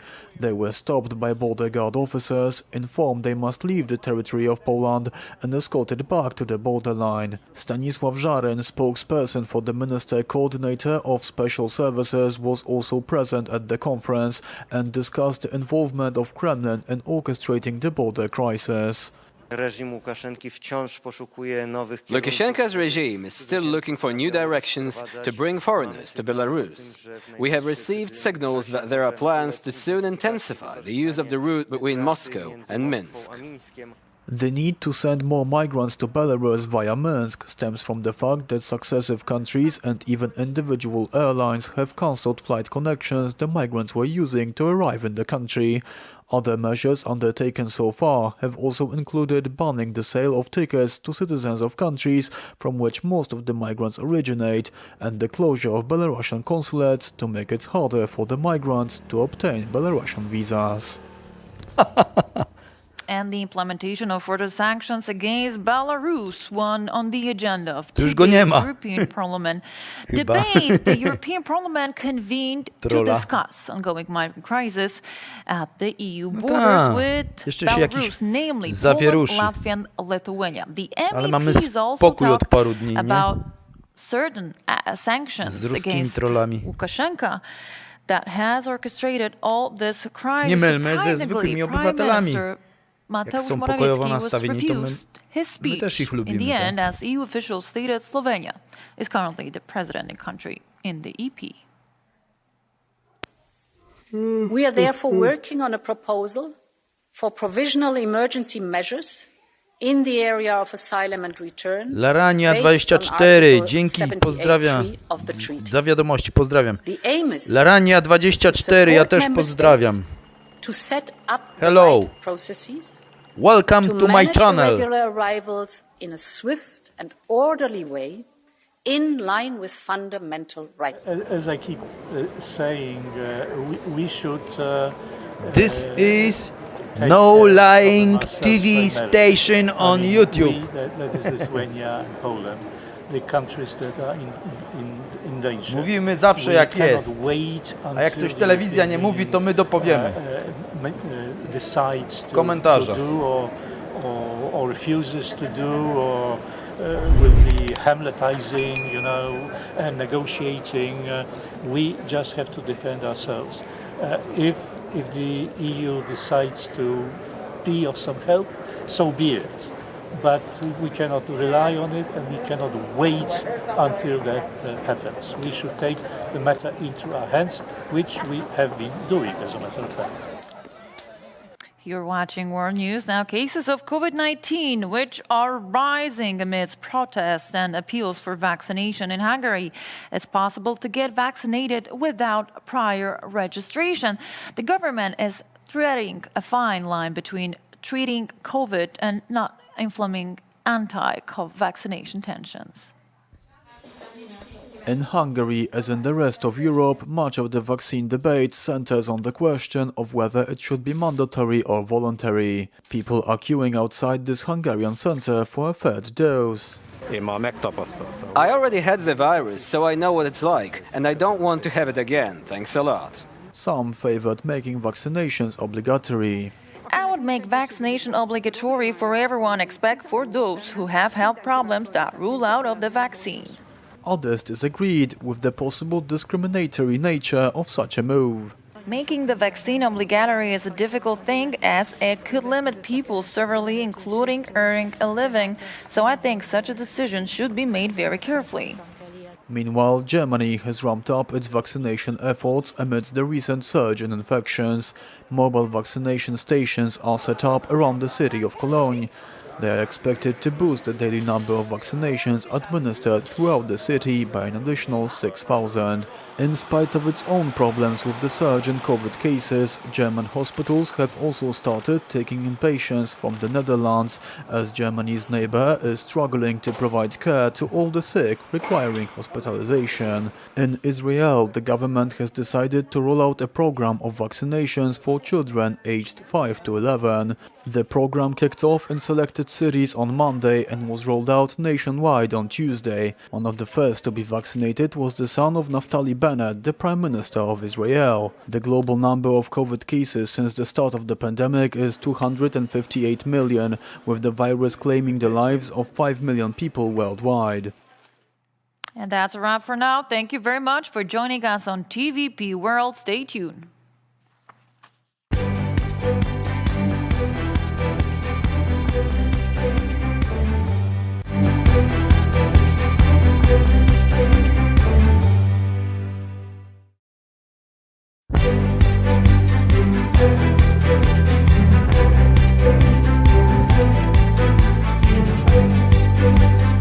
Welcome to Zebol TV station. Broadcasting on YouTube. Coś przycina.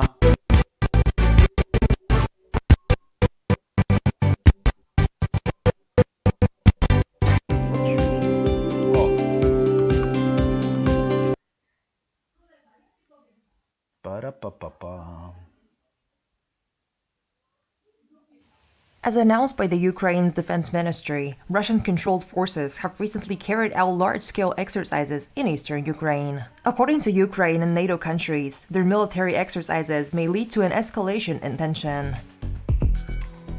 Russian-controlled forces are increasing the combat readiness of the Russian occupation forces in the temporarily occupied territory in Donetsk and Luhansk regions. Referring to Ukraine's report, German Foreign Minister Heiko Maas stated that Russian troop movements near the border with Ukraine are extremely worrying. Recent reports on Russian troop movements near the border with Ukraine are extremely worrying. These incidents show that the ball to solve current conflicts is in Moscow's court. The European Union will continue to speak with one voice. Russian authorities stated that they have no such plans and accused Ukraine and the United States of myślą, że jakieś live streamy takie długie będę robił. Russia has no aggressive plans. It is not correct to say the opposite, and it is not correct to link any Russian armed forces maneuvers on our territory with such plans. In an interview for the Military Times outlet this weekend, the head of Ukraine's military intelligence stated that Russia had more than 92,000 troops massed around Ukraine's borders and was preparing for an attack by the end of January or at the beginning of February. Russian-backed forces in the Donbas region of eastern Ukraine have fought Ukrainian troops in a conflict that, according to Kiev, has killed 14,000 people since 2014.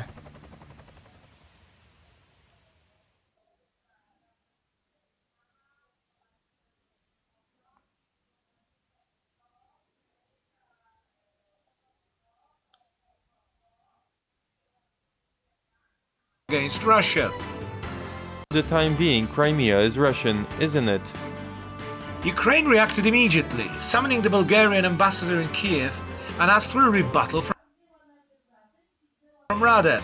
He wrote back a little, saying that he recognized that the annexation of Crimea was a violation of international law, but did not go back on his words with regard to Crimea being Russian. It did him no electoral harm, as Bulgarians have. Jak widzicie potencjalnego migranta, to zgłaszać na policję, tak? Delighted by Radev's Crimean comment, with the leader of the Bulgarian community in Crimea warmly inviting. Nie chodzi o kapusiostwo czy nie.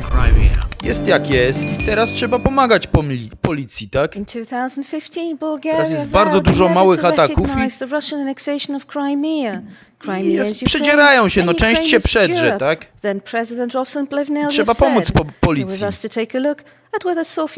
Na przedmieściach Łodzi, no to już daleko zaszedł, no to dzwonić na policję. Niech sprawdzą. Może jakiś lokals. Good afternoon.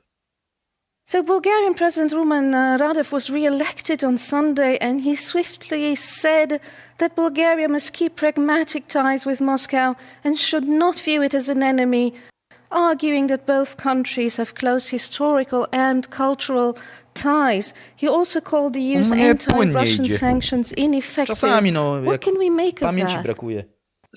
The pivotal thing in this statement was that it took place during the presidential debate and that both candidates for the presidential place, so Rumen Radev and his counterpart Gerchikov, they both said almost the same, that we have to, as Bulgaria, we have to keep pragmatical relations with Russia, and these sanctions are not doing well.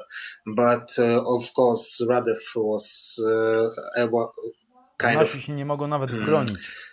More pro-Russian statement because he said that in fact now the Crimea Peninsula is under Russian administration. And he also stated that for Bulgaria, Russia is not the way of development. So he made quite foggy this statement, and he of course met with reaction from the Western parties. Pakuj do busa. So from the I na komisariat. European Commission and also Misiek. from the USA. But what about those historic and cultural ties do Iraku od razu. Are they really No ale na czyj koszt? To Yes, on zapłaci, tak? No mają te dolary, czy tam euro. Both nations, Russians and Bulgarians are Orthodox. Tylko dziurki mu zostaw, żeby oddychał. I ze 2 butelki wody. Cultural contacts, even I ekspresem, żeby dojechał. Na świeżo. So they are. Cześć, Onki 85. But the most significant roots of this quite positive stance of the Bulgaria towards Russia. Zebola, widziałeś filmik, jak policjant wraca do domu ze służby granicznej, jak go dzieciaki ściskają i płaczą? Wzruszyłem się. Widziałem fragment, widziałem. No. Tylko już byłem zmęczony. Już się nie wzruszyłem, bo byłem bardzo zmęczony, bo to było wieczorem późno. No. Przecież naprawdę te rodziny się obawiają o ich życie, tak? Jak ci migranci są uczeni, jak nożem naszych atakować. Jak omijać kamizelkę, gdzie tam uderzyć najlepiej. So Bulgaria feels in debt towards Russia, and how does that go with a wish that is also expressed in Sofia for deeper EU integration and a greater role for Bulgaria to play in the European Union? Z państwa I S. Wiecie, o co chodzi. Nie mogę tak razem powiedzieć. Słowa kluczowe. Bandyctwo. For searching for the development model are the Western countries, so they are devoted no dokładnie, no. Go this way. Albo go na najbliższy komisariat. Odstawić i tyle. No. Powiedzieć, że do Niemiec się jedzie, a pod komisariatem otworzyć drzwi. Jak już najpierw pójść po policjantów, tak? I dopiero pakę otworzyć. O, zrobiłbym coś takiego. Kiedyś jeździłem busem, nie? To bym taką możliwość miał.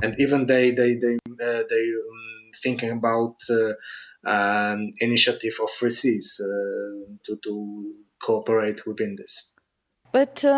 No nie zakończyła się, tak jak mówiłem. Nie ma karetek w Warszawie. Karetki z pacjentami stoją pod szpitalami. Teraz widziałem pod blokiem naprzeciwko, ale to może jakiś ostrzejszy przypadek albo COVID. Zakazane słowo użyłem. Kurde, widzicie, no. Nie wolno używać tych słów kluczowych. Ale może ta transmisja trochę zakłóca. I ta sztuczna inteligencja tak nie wyłapie algorytm. No i była karetka naprzeciwko, a tu zaproponowali po prostu pani, że tej córce, że żeby sama zawiozła mamę do szpitala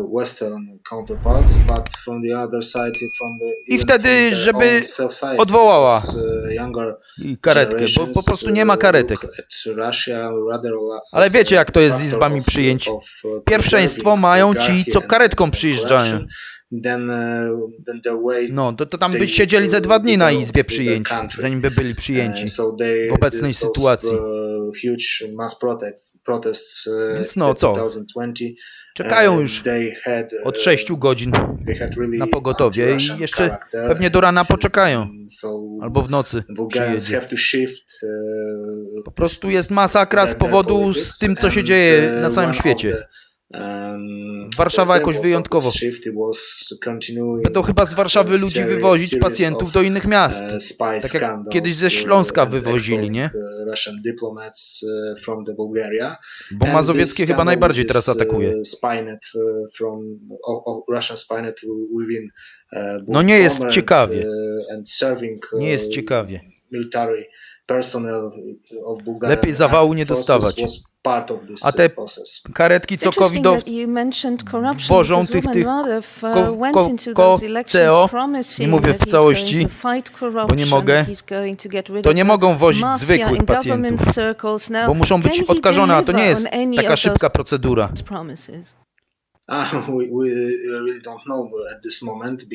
Mają mnie poinformować, jak się wyjaśni, ale no pewnie w nocy to już nie będą mnie informować. Dokładnie, brawo Czesi. Prezydent Zeman czeka, jak mówi polski rząd, na przyjęcie pomocy wojsk czeskich. Zeman napisał: razem możemy poradzić sobie z sytuacją. Dziękujemy za pomoc Czechów. I dobrze, że obaliliście tego premiera, co nasze kopalnie atakował. Bo my byśmy marzli w zimę bez węgla.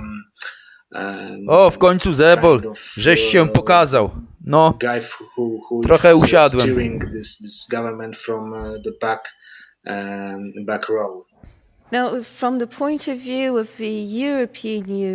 Nie mamy już. To nie wszyscy Czesi, tylko ich premier chciał się na tym wybić, żeby wybory wygrać. I przegrał. Także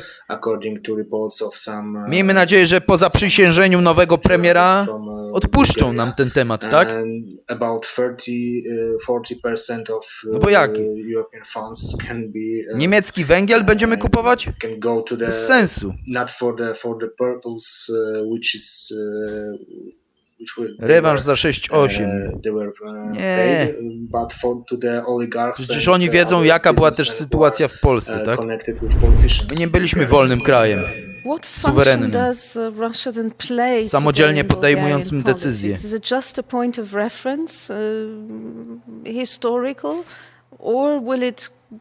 Be also a point of reference in politics, because you said that this is changing, but still Russia is mentioned.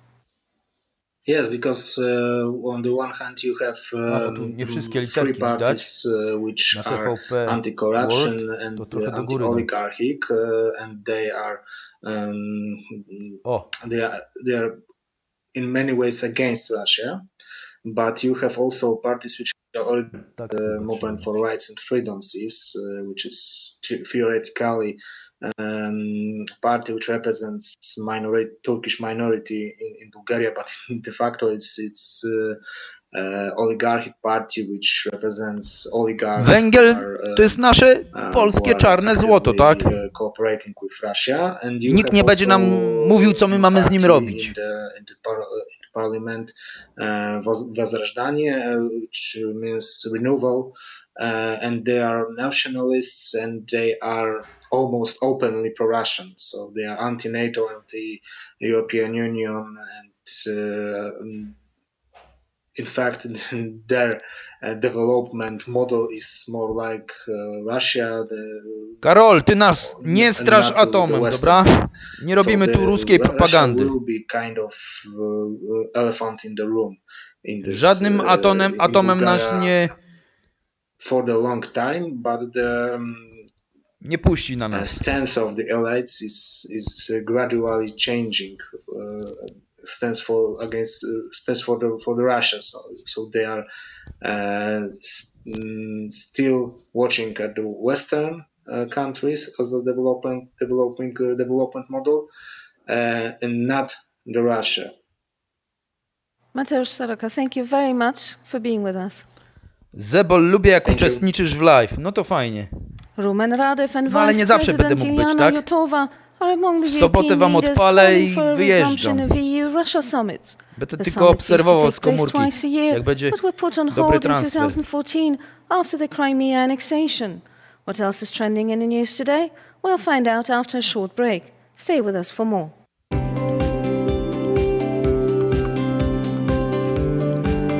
Wiem, ale są. Rym cym cym, słuchaj. Co innego palenie w starym piecu gdzieś w domu, a co innego w elektrowni, no naprawdę. One już tych pyłów praktycznie nie emitują. Nie leci ci z elektrowni węglowej w Warszawie dym. Tylko jak jest chłodno, widać parę wodną, a jak jest ciepło, to nic nie widać, żeby coś się... The level of solidarity and the amount of positive responses to our doubts and reflections with which I was met here are simply unprecedented. I want to extend my most sincere gratitude to the other prime ministers. The Polish leader emphasized the need to control the flow of migrants into the country, thus protecting the European Union from potential terrorists or criminals. Wieczorem wracam.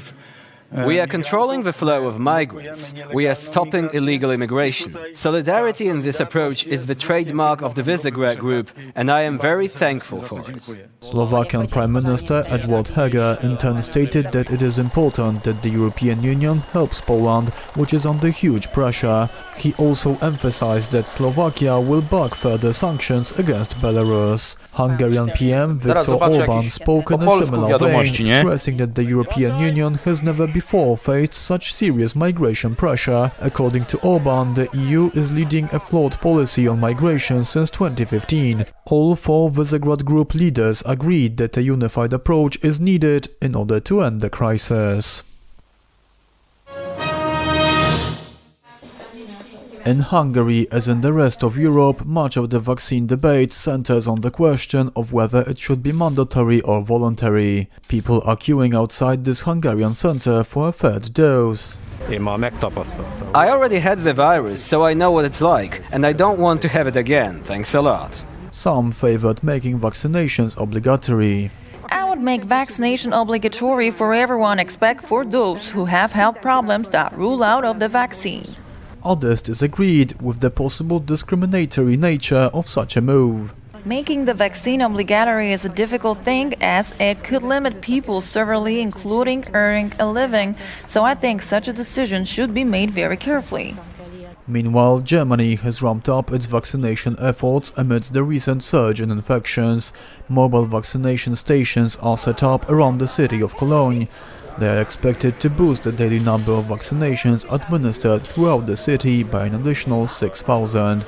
In spite of its own problems with the surge in COVID cases, German hospitals have also started taking in patients from the Netherlands, as Germany's neighbor is struggling to provide care to all the sick requiring hospitalization. In Israel, the government has decided to roll out a program of vaccinations for children aged 5 to 11. The program kicked off in selected cities on Monday and was rolled out nationwide on Tuesday. One of the first to be vaccinated was the son of Naftali Bennett, the Prime Minister of Israel. The global number of COVID cases since the start of the pandemic is 258 million, with the virus claiming the lives of 5 million people worldwide.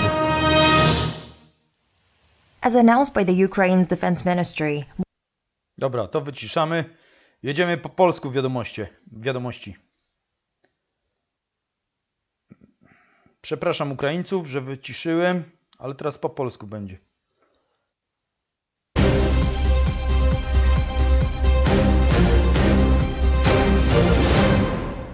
To jest portal InfoFlash. Emilia Zimicka, witam i zapraszam. A zaczynamy od najnowszych danych z polsko-białoruskiej granicy. Ponad 170 prób nielegalnego przekroczenia odnotowała Straż Graniczna. Z kolei policja zatrzymała 6 kolejnych osób, które przewoziły nielegalnych migrantów. Służby poinformowały też o kolejnych próbach siłowego forsowania granicy. Wczoraj, to jest 22 listopada, na granicy polsko-białoruskiej odnotowano 174 próby jej nielegalnego przekroczenia. Wobec 66 cudzoziemców funkcjonariusze Straży Granicznej wydali postanowienia o opuszczeniu terytorium RP. Na odcinku ochranianym przez placówkę Straży Granicznej w Białowieży 50 agresywnych cudzoziemców próbowało sforsować granicę. Polska policja poinformowała o kolejnych zatrzymaniach osób, które próbowały przemycać migrantów. Wczoraj polscy policjanci zatrzymali 6 osób w związku z pomocnictwem przy nielegalnym przekraczaniu granicy. Zatrzymani to 2 obywatele Uzbekistanu i obywatele Kazachstanu, Turcji, Sri Lanki i Polski. Kurierzy chcieli przewieźć 23 osoby. Straż Graniczna zapowiada deportację migrantów. W tym tygodniu strona polska planuje zorganizować loty czarterowe do Iraku. Chcielibyśmy zorganizować więcej takich lotów, ale to nie zależy tylko od nas, mówiła rzeczniczka Straży Granicznej porucznik. Jak ktoś chce zobaczyć tego TikToka, to nie wchodzi. Ja nie wchodzę. Kolejne powroty cudzoziemców do krajów ich pochodzenia i w tym tygodniu planujemy deportować około 20 osób, w tym 10 organizatorów nielegalnego przekroczenia granicy. Kraje docelowe główne to jest oczywiście Irak.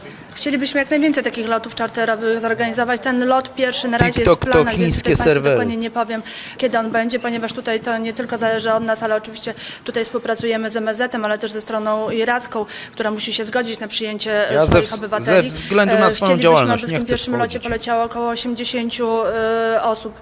Dlaczego tylko 80 cudzoziemców? Bo proszę pamiętać, że te osoby nie lecą same, lecą z przedstawicielami organizacji pozarządowych. Jest oczywiście ochrona funkcjonariuszy Straży Granicznej. Jeżeli w takiej grupie są w większości mężczyźni, to ta nasza ochrona musi być większa. Jeżeli to są rodziny, to oczywiście możemy sobie pozwolić na mniejszą ochronę. Niemcy nie przyjmą migrantów z Białorusi. Tamtejszy rząd odrzucił propozycję reżimu w Mińsku dotyczącą przyjęcia 2000 migrantów. Łukaszenka twierdzi, że przed kilkoma dniami obiecała mu to Angela Merkel. Jeżeli chodzi o pomysł stworzenia korytarza humanitarnego do Niemiec dla 2000 migrantów, to mówiliśmy już o tym w zeszłym tygodniu. Odniósł się do tego także minister spraw wewnętrznych podczas spotkania ze swoim polskim odpowiednikiem. To rozwiązanie jest nie do zaakceptowania dla Niemiec czy Unii Europejskiej. Białoruski dyktator twierdzi, że podczas jednej z rozmów telefonicznych Angela Merkel opowiedziała się za korytarzem humanitarnym dla migrantów, którzy zostaliby później rozlokowani w Unii Europejskiej. Łukaszenka stosuje wątpliwe chwyty w politycznej grze, komentuje rzecznik niemieckiego rządu i zapewnia, że rozmowa Angeli Merkel z Mińskiem dotyczyła wyłącznie dostarczenia migrantom pomocy humanitarnej i umożliwienia im powrotu do ich krajów. Od dziś w 3000 punktów w całym kraju wszystkie osoby pełnoletnie mogą bezpłatnie zaszczepić się przeciw grypie. Widziałem tą wypowiedź. Opublikowano przepisy dotyczące metody zapobiegania grypie sezonowej w sezonie 2021-2022. A, to pewnie na tym TikToku jest. Zgodnie z nowymi przepisami osoby, które najpóźniej w dniu przeprowadzenia szczepienia ukończyły 18 lat, będą mogły zaszczepić się bezpłatnie w już istniejących pływał i wypłynął w jej regionach. Grypie 13 grupom osób wskazanym do szczepienia z racji narażenia w sposób szczególny na zakażenie wirusem tej choroby w wyniku wykonywanych obowiązków zawodowych lub osiągniętego wieku. Szczepienia będą wykonywane do 31 marca 2022 roku oni nie umieją lub do wyczerpania pływać. zapasów z Rządowej Agencji Rezerw Strategicznych. Akcja darmowych szczepień przeciw grypie dotyczy 30 milionów osób. Co najmniej 46 osób spłonęło w wyniku wypadku autokaru na autostradzie Struma w południowo-zachodniej Bułgarii. A wśród ofiar były dzieci. 7 osób jest rannych. Do katastrofy doszło nad ranem, poinformowało bułgarskie radio publiczne. Autobusem podróżowały 53 osoby. Według najnowszych informacji pasażerowie byli Albańczykami, a 2 kierowcy pochodzili z Macedonii. Wcześniej informowano, że wszyscy podróżni byli Macedończykami. Cześć Bogusław. Na razie nie jest znana dziewczyny, uważajcie. Pod uwagę podrywacz są czatowy. dwie możliwości: błąd kierowcy i usterka techniczna Będzie pojazdu. was wyrywał. Policja zablokowała odcinek autostrady, na którym doszło do wypadku w odległości 45 km od stolicy Bułgarii, Sofii. 7 osób rannych, które zdołały wydostać się z płonącego autobusu, przewieziono do Instytutu Gdzie bałagan? Na czacie bałagan? Sofii Grisza. z poważnymi poparzeniami. Co ty gadasz, Grisza? Tu stawiamy kropkę i polecamy się Państwa uwadze. Do zobaczenia. Witamy Bogusława oczywiście. Poczekajcie, zaraz będą kolejne wiadomości po polsku. Tylko gdzie to było?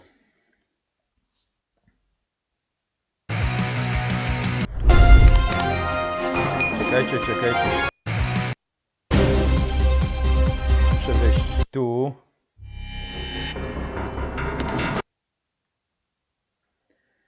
I muszę wejść tu. Idziemy. Raport z granicy. To jest raport z granicy. Michał Rykowski. Dobry wieczór. I zaczynamy od informacji i od tego, co dzieje się na polsko-białoruskiej granicy. Minionej doby. Sorry, takie na żywo to nie dla mnie. Straż Graniczna odnotowała 174 Siemanko, miłego wieczoru. Nielegalnego przekroczenia. Doszło do kolejnych incydentów. Po więcej nie ma bałaganu, tylko informacje są z różnych źródeł. W Dubiczach Cerkiewnych, to jest województwo podlaskie. Dobry wieczór, Emilu. Zatem jak minęła ta ostatnia doba?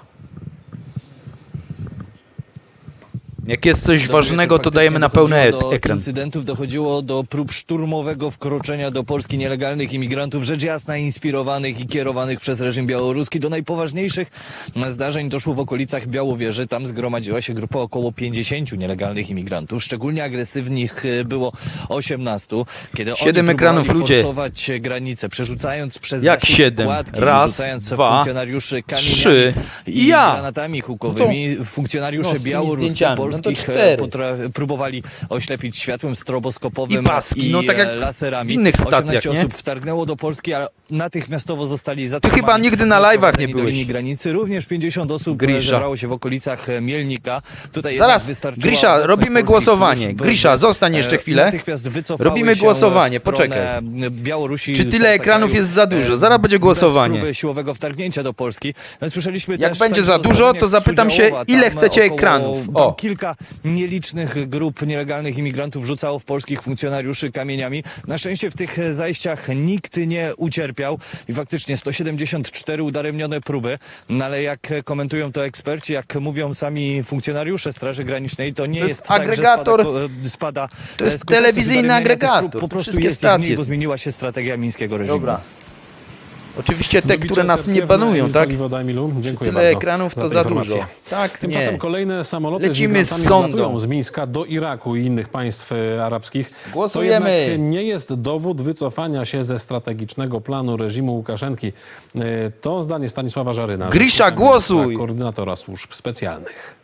No wypowiada się Grisza i nie głosuje. No ja nie wiem. Funkcjonuje na Białorusi, jest ratowana. O cholera. Są wymieniane, no dobra, to zamkniemy kanał. Jest odsyłana do swoich krajów ojczystych. 4 wystarcza. Te sygnały to czyli co?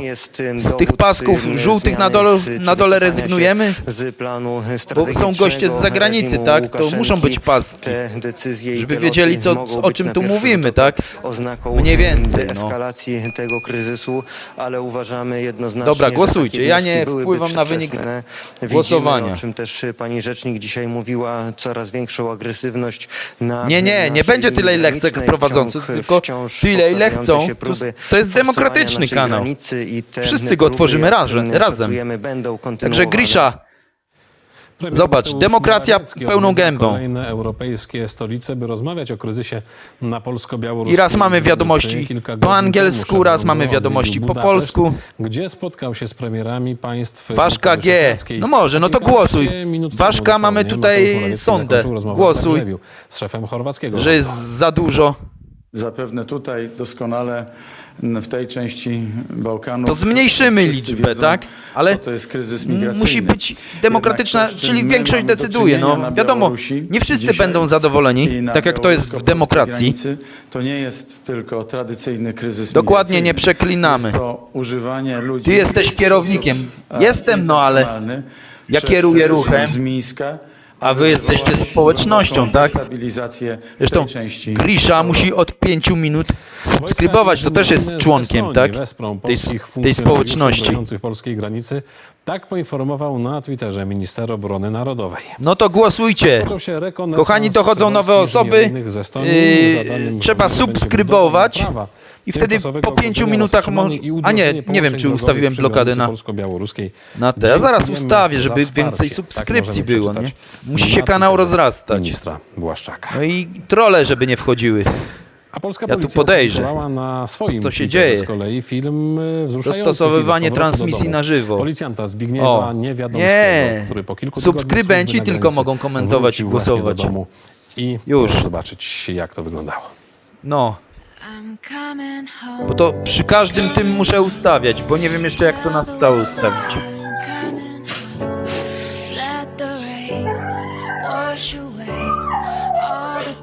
A, to ta sytuacja z tym policjantem, co z granicy wrócił. Zobaczcie, jak dzieci płaczą.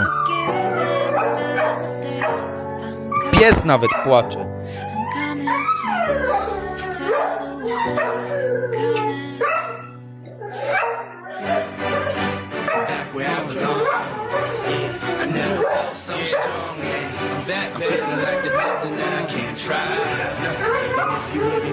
Dobra, głosujcie, głosujcie. I oby nasi mundurowi tylko tak wracali do domu. Czas teraz na rozmowę. Gościem raportu z granicy jest starsza chorąża sztabowa Ewelina Szczepańska z sekcji prasowej Straży Granicznej. Dobry wieczór, pani chorąża. Dobry wieczór państwu. Zacznijmy od tego, jak przygotowania do kolejnej doby, bo wiemy, że migranci od kilku już ładnych dni zmienili taktykę, jeżeli chodzi o próby forsowania granicy.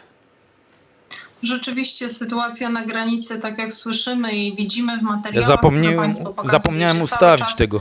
Jest trudna. Tutaj migranci są bardzo osoby co 5 minut subskrybują, bo różne zależy nam, żeby się kanał rozwijał. 95 osób, 99. Dzisiaj już nas odwiedziło, nie wiem. Najpierw mieliśmy kilku migrantów. A zaraz podejrzę i wam powiem. Sonda oczywiście trwa. Grupy, szacujemy, że właśnie kilkuset osób. Prosimy o głosowanie. Pod osłoną nocy. Te działania są inspirowane przez służby białoruskie. Mamy świadomość, że nie walczymy z migrantami, walczymy tutaj z reżimem. Ale jeden ekran na pewno nie będzie, bo nie jest schematyczna. To musi być jakiś kolaż wideo, nie? Podejmowane różne działania. W tej chwili w naszych funkcjonariuszy w tych próbach, które miały miejsce, były rzucane niebezpieczne narzędzia, były rzucane konary, gałęzie, także... A może Grisza, ty masz za mały ekranik, no. Telefon większy kup albo laptopa odpal. Już coraz bardziej późno jesienna, idę po browar na drugą połowę meczu. No to idź. Strażnikom. A jakie wyniki są? Bo ja nie oglądam. Tutaj trudno też przewidywać, dlatego że właśnie te działania... Ja bezalkoholowe poproszę. Przez służby białoruskie. Służby białoruskie do tej pory również podwoziły imigrantów pod granicę białoruską. Heineken bezalkoholowy, bo jedno z lepszych bezalkoholowych piw. Więc na początku widzieliśmy grupy kilkuosobowe, aby za chwilę pojawiały się grupy coraz łapki w górę, dokładnie. Pod poprzednim materiałem, który nam się zaciął, mieliśmy 307 łapek w górę i 14 409 widzów. Próby są agresywne. Potem mieliśmy awarię, nie wiem o której godzinie, chyba o 6. I do teraz tego streama 3701 osób odwiedziło. Szybko zapada zmrok, więc tutaj te warunki na pewno nie są sprzyjające. Jak rozumiem, dużo trudniej. Jest dużo widzów z zagranicy, także wiadomości po angielsku też czasami muszą być. Wielkiej inspiracji i współpracy. Teraz po polsku. No nie, tutaj trudniejsze są te próby pojedyncze, natomiast rzeczywiście... Dlaczego pal z łana niepotrzebny? Ataki są teraz jakby częstszą taktyką służb białoruskich. I na koniec proszę powiedzieć, możecie liczyć na wsparcie. No dobrze, ale podpromujmy tą stację. Tak? Zresztą skąd mamy brać obraz Paul z łana? Ja biorę tylko i wyłącznie z tych stacji, gdzie jest mniejsze ryzyko banu, zablokowania materiału. Przy granicy w zasadzie od początku, natomiast jeśli chodzi o hejt i słowa... TVN-u i Polsatu tutaj nie będzie, bo by był ban kanału za 2-3 dni i by nie było nas. Ogólnopolskie murem za polskim mundurem. Bardzo dziękujemy za te słowa, bo niejednokrotnie właśnie to słowo dziękuję jest bardzo ważne dla nas. O Chojskiej i Bogusław masz tutaj w tym środkowym pasku napisane. Tak jak tutaj wzruszający bardzo co ja go dodałem, zaraz ci go pokażę, I dlatego, który chodzi. Dziękujemy. Wraca do domu. O, Dlatego w tym pasku, Bogusław. Również Co się rusza teraz? starsza chorąża. Tu jest o Ochojskiej, między innymi. Gościem, dziękuję. To on jest taki tymczasowy pasek tylko. Będę musiał coś nad nim pomyśleć. W Parlamencie Europejskim zakończyła się debata dotycząca sytuacji na granicy polsko-białoruskiej. Granice Polski są testowane, ale to są Ja nie mogę puszczać jednego materiału, bo my tu robimy co innego. Korzystamy tylko jako źródło cytatu z fragmentów programów i tak dalej. No.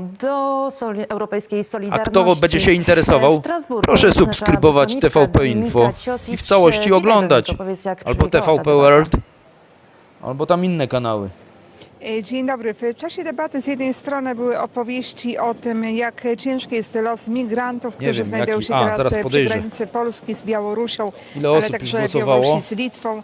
No 50 na 50, no, tak nie może być. Powinniśmy się przede wszystkim zająć tym humanitarnym akcentem, ale były też wypowiedzi rezygnujemy na przykład z tych migrantów po prawej na dole.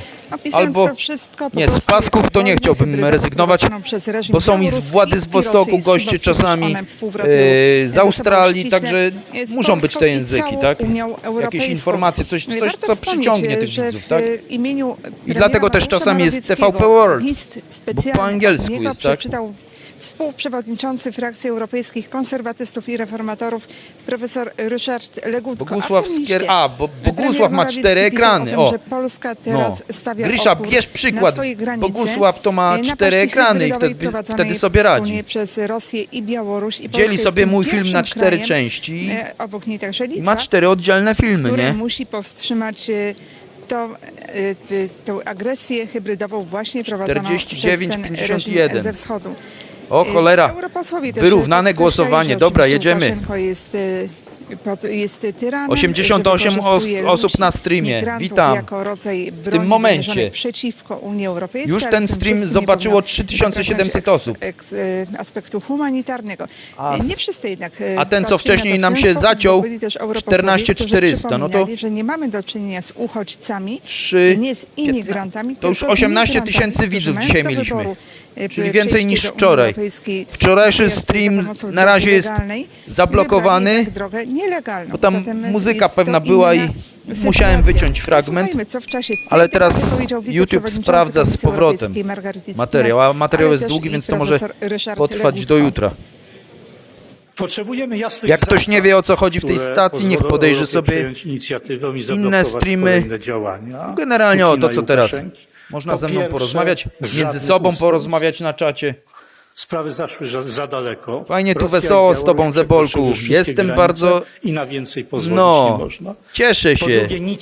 Larania 24, czyli chyba wolicie, jak jestem, nie? Konfliktu musi bazować na nawet moja żona zwróciła na to uwagę. Negocjacji z pominięciem niektórych państw, że chyba wolicie, jak ja jestem. Putina. Po trzecie, a potem będzie tylko, jak zagłosujecie, żeby nie było żadnych ekranów, to będę tylko ja, resztę ekranu czarne. Będziemy rozmawiać. Ludzkie cierpienie przegrali jak się ten temat skończy, to już wrócimy do normalnych tematów, tak? Po drugie, gdy Europa działa razem, jak drużyna, wtedy jest nie do zatrzymania. Ten pasek na dole to jedna linijka, a nie 2. A nie 5. No właśnie, to działanie razem Europa oznacza ale po prostu solidarność. muszą być różne języki. I ważne są słowa w tym kontekście, co prawda nie europosła, a wiem skąd są goście u nas, nawet z Iraku są. Przed kilku dni, który powiedział, że Rosja wykorzystuje dlatego arabski też musi być, tylko po arabsku są inne informacje. Polska będzie osamotniona w tym konflikcie, w tej wojnie.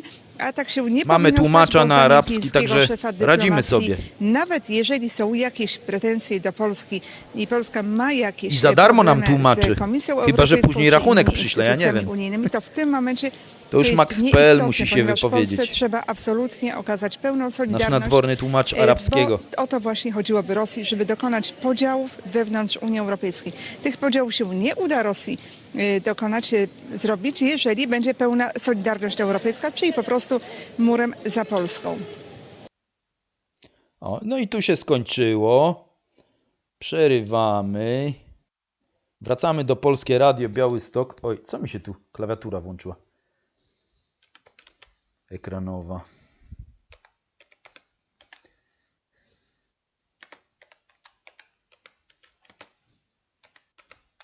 Korzystam tylko z tych stacji, które nas nie banują.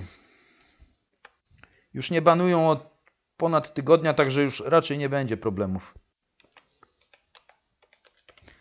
A TVN czy Polsat to by nas po dwóch dniach już by nie było kanału. No niestety, tak jest. Tu sobie włączymy tylko taki podkład.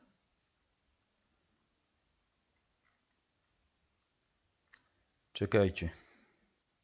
A nie, dobrze. Tu odtwórz wszystkie, ale tu tylko będzie podkład wideo. No nie mogę w całości puszczać jednego obrazu, nie? Tu jakieś chociaż pozory cytatu zachowajmy. Po prostu cytujemy wideo, żeby móc je potem omawiać sobie na czacie, tak? I ze mną rozmawiać na ten temat. I jest takie prawo cytatu i możemy z niego korzystać. Może troszeczkę naginamy, ale dlatego korzystam z takich stacji, z jakich korzystam. Poczekajcie.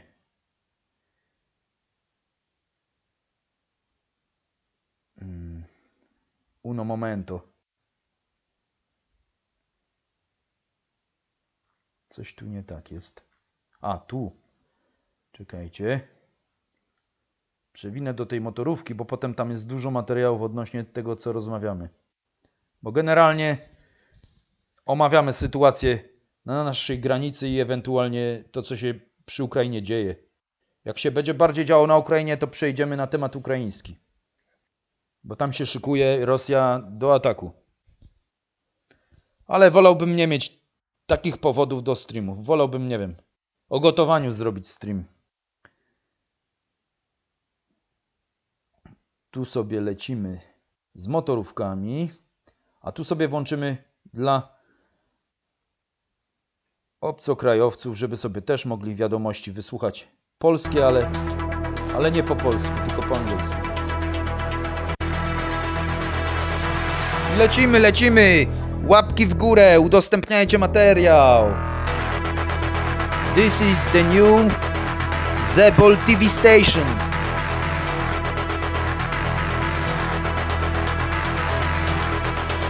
To sobie tu przestawimy.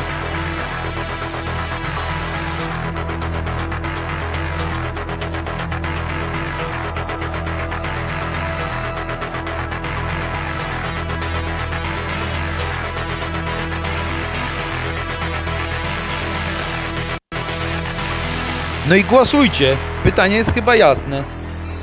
Ten, kto nie głosował, może głosować. Nowi widzowie, subskrypcja, czekamy 5 minut i możemy głosować, komentować i tak dalej. Chodzi o eliminację tych, jak oni się nazywają?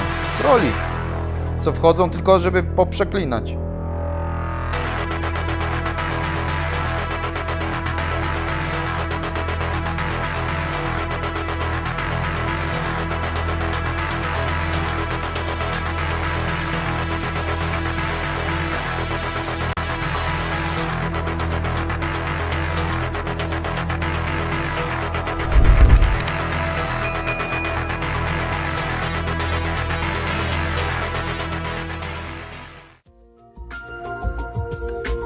Co to pogoda? O, no. Ja wracam do czatu. No 50 na 50. No musicie dalej głosować. Ja nie wiem. Po prostu będziemy usuwać kanały. Potem będziemy głosować, czy usuwamy TVP Białystok, czy te zdjęcia usuwamy. Zdjęcia może zostawimy, jak zaczynamy czat, albo kończymy czat.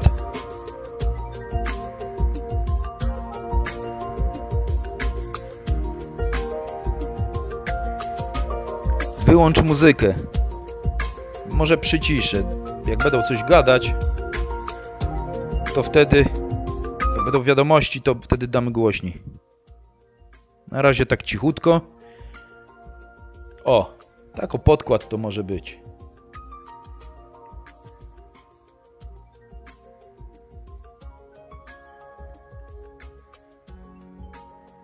Daj info, zobaczysz jak oglądalność wskoczy. Ale jakie info mam dać? A, to info o streamie. A może faktycznie? Poczekajcie, ja tu mam taką nową możliwość. Chyba ona mi się od niedawna pojawiła. Posty. Wezmę link do tego streama. Napiszę post. Może starzy subskrybenci zobaczą go. Otwórz post.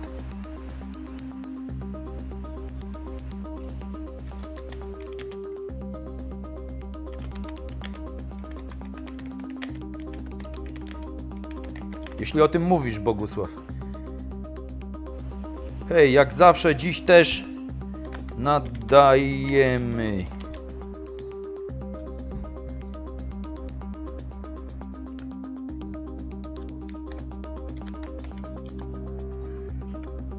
Wpadnijcie na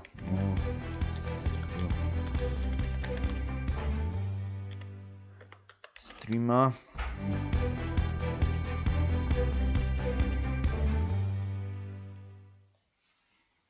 As announced by the Ukraine's defense ministry, Russian-controlled forces have recently carried out large-scale exercises in eastern Ukraine. According to Ukraine and NATO countries, their military exercises may lead to an escalation in tension. Russian-controlled forces are increasing the combat readiness of the Russian occupation forces in the temporarily occupied territory in Donetsk and Luhansk regions. Referring to Ukraine's report, German Foreign Minister Heiko Maas stated that Russian troop movements near the border with Ukraine are extremely worrying. Recent reports on Russian troop movements near the border with Ukraine are extremely worrying. These incidents show that the ball to solve current contrasts is in Moscow's court. The European Union will continue to speak with one voice. Russian authorities stated that they have no such plans and accused Ukraine and the United States of stoking tensions. Russia has no aggressive plans. It is not correct to say the opposite, and it is not correct to link any Russian armed forces maneuvers on our territory with such plans. In an interview for the Military Times outlet this weekend, the head of Ukraine's military intelligence stated that Russia had more than 92,000 troops massed around Ukraine's borders and was preparing for an attack by the end of January or at the beginning of February. Russian-backed forces in the Donbas region of eastern Ukraine have fought Ukrainian troops in a conflict that, according to Kiev, has killed 14,000 people since 2014. Zdjęcie tutaj. Print screen. Jak tu się robiło? O. Tensions are running high at the Polish-Belarusian border. In a statement published on Twitter, the Ministry of Czekajcie, ja Defense muszę to reported about lepszy 50 podkład aggressive foreigners zostawić. who tried to cross the border in Białowieża. Uno momento. The Białowieża region. Another attempt to illegally cross the border was thwarted yesterday by soldiers and officers. The attack by aggressive migrants was supported by the Belarusian services. According to the Polish border guard, there were Nie wiem, czy o tym 174 Bogusław attempts mówiłeś, to illegally cross the border on Monday. ale On the zrobię same ten day, border komentarz guard taki. officers issued extradition orders against 66 foreigners to leave the territory of the Polish Republic. Speakers of the unicameral legislatures of Lithuania, Latvia, Estonia, and of the Polish Parliament's lower house, Sejm, issued a joint statement on Monday in which they have condemned the Belarusian regime for the use of illegal migrants as weapons in the ongoing orchestrated crisis on the border between EU member states and Belarus. Tuesday's statement followed the meeting between the prime ministers of four countries to discuss the matter on Monday. Bo ja We używam categorically gimpa denounce the darmowego. continued instrumentalization of illegal immigration sponsored and artificially created by the Belarusian regime as a part of a hybrid operations targeting Poland, Lithuania and Latvia, and thereby the entire European Union for political purposes. The statement was addressed to the international community, in particular the migrants' countries of origin and those through which they pass on their way to Belarus, to take decisive steps that will curtail the flow of migrants. Some countries, such as Iraq and Turkey, have already undertaken such steps over the past month. The statement also stressed the humanitarian aspect of the migrant crisis orchestrated by the Belarusian regime, which the speakers have called Pulpit illegitimate. wyeksportu, By that, ależ they mam were bałagan na referencing the pulpicie, będę musiał fraudulent election that sparked protests in Belarus last year, uporządkować later troszkę. violently clamped down by Dobra. Dobra. Gdzie się dodaje tego komentarza? O, tutaj. Jeszcze zdjęcie dodamy, obraz. Nawet gifa można tu dołączyć. O cholera. To kiedyś coś pomyślę lepszego. Przeciągnij, tak? Dobra, tu już. Od zmiany. Speaker Vitek responded that she remains optimistic. She followed by saying that the regime, which only understands the language of force, must be faced with successfully harsher sanctions, which needed to be introduced swiftly. O nie, coś się źle zrobiło. Usuń. A tragedy as a result of which at least 45 people were killed, including children, and 7 were rushed to hospital in the capital city of Sofia took place on Tuesday morning in Bulgaria's western region. According to Bulgaria's interior ministry, the bus either caught fire and then crushed, or crushed and then caught fire on a highway. Most of the victims were from North Macedonia. According to TV Nova, the Bulgarian Prime Minister Stefan Yanev called the Macedonian Prime Minister Zoran Zaev to inform him about the tragic accident. The State Department targeted 2 vessels and a business entity, Transadria Limited, in its current ratcheting up of the sanctions. The US administration, though generally opposed to the project, had waived sanctions on the pipeline operator in the summer, having reached an agreement with Germany on this matter. However, this was on the understanding as an energy weapon. These criteria were unclear. Recently, Russian hopes for a quick start to operations were dashed when German regulators temporarily suspended the final step in the process, certification. The Nord Stream 2 pipeline, costing $11 billion, carries gas from Russia's Arctic gas fields into Europe via Germany and has long been a bone of contention between Russia and Germany and Central and Eastern Europe. Bo nie może być prostokąt. 13 technology companies have been given until the 1st of January 2022 to open offices in the Ciekawe, czy to będzie się country ludziom and face wyświetlać, blockage of the zobaczymy. services if they don't Bo comply. to chyba po to The move YouTube to zrobił, force the żeby... establishment of representative offices in the country is by making them Russian legal entities open to control and taxability. On the list are Google, including YouTube, Apple, meat platforms, including Facebook, Akurat mi się zdjęcie bez Instagram niczego WhatsApp, zrobiło, dobra. Telegram, Twitter, Ale TikTok, Poland jest, Zoom, 474 tysiące Failure widzów, to comply dobra. with registration may incur delay in or deletion of services. Some of tech giants have faced fines in Russia for refusing to divulge information on Russian users, as well as refusal to delete forbidden content. Fines have amounted to 187 billion rubles, or $2.5 billion. Nieźle. Kurczę, widzicie? Człowiek się stara. O, i skasowało to, co wcześniej pisałem. No niestety. Człowiek się uczy całe życie. Much of the trade between the EU and Russia runs through Belarus, and Kommersant reported 25-kilometer-long tailbacks forming at the Bobrovniki-Bierestowica crossing point between Poland and Belarus. They warned of supply delays to Russian consumers and a possible rise in prices as a possible result of disruption. Representatives of the Foreign Investment Council raised the matter with Deputy Prime Minister Andriy Bieloruś. On the board are members of large foreign concerns such as Danone, Metro, PepsiCo, Sanofi, Coca-Cola and Unilever. They stated that the time to cross the border has risen to 80 hours and a day's waiting cost each truck driver up to €500. They appealed to divert traffic via Latvia, but noticed that tailbacks were building up there as well. 10% of Russia's exports pass through the Polish border checkpoints, including foodstuffs, medical items and raw materials.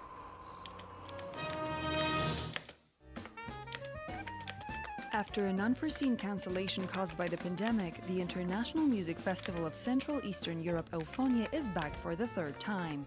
Taking place in Warsaw from the 19th to the 27th of November, the event is meant to promote the well-known and the unknown jewels of music of the region. This festival is doing a great job of bringing listeners closer to musical traditions of Central and Eastern Europe. I'm very happy that this festival was noticed within the whole region. This year's edition of the festival will focus on the music of the period of Romanticism, admired by generations of listeners and fundamental Opublikowałem formation posta of the national pierwszego schools of music. w swojej historii. Czytaj czaty, no jak najpierw mi kazałeś robić ten. No nie jestem w stanie wszystkiego robić naraz, no. Planujesz zrobić kociołek Menelixa? Nie robię patostreamów. Niestety, przykro mi.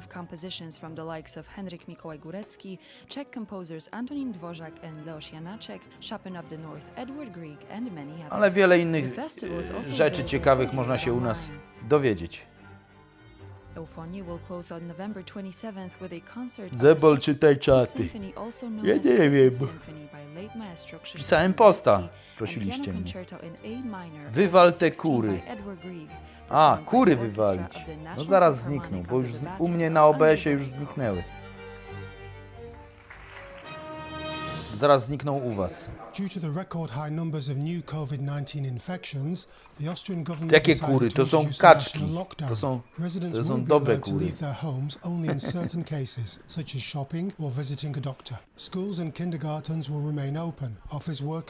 Zrobisz świecę za donate'a? Nie. Nie zrobię. To nie taki kanał Aptekarz Łobody.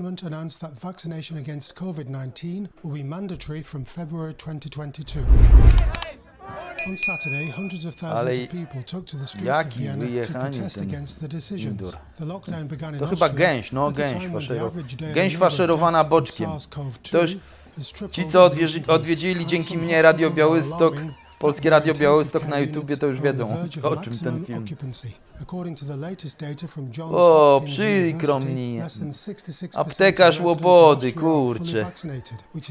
300 sekund dostałeś, nie można na razie pisać. Ale to nie ja ci dałem.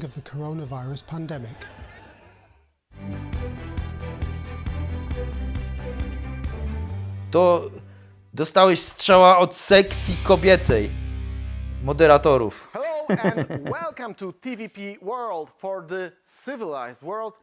Sekcja specjalna, zawsze lojalna. Daj to info w telewizji. Które info?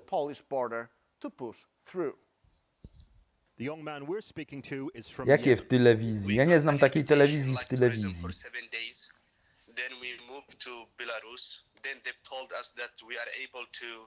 Chyba, że tu chodzi o TVP Info. Ich mogę nadawać, bo nie powinni mnie zbanować. Tylko czasami tam jakiś...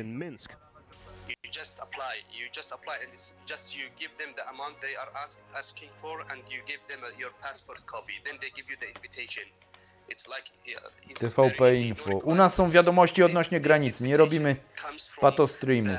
I ewentualnie jakby coś się działo na Ukrainie, ale oczywiście nie chcemy. Wolelibyśmy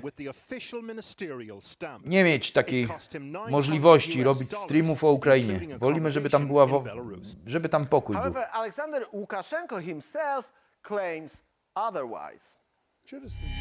Bo TV w telewizji to chyba jest... W telewizji to chyba na TVP Info, nie? Takie coś jest. Zaraz wejdziemy aktualne filmy. Well, Lukashenko does not know where they come from. Meanwhile, the ministry subordinate to him issues visas to these people. Lukashenko does not know why there are so many migrants at Minsk airport, which has been empty so far, and does not understand why they are in the cars of the Belarusian services at the border. The head of the police state, which Belarus is, claims he has no idea how it happened that these people, accompanied by his services, attacked a neighboring EU and NATO country.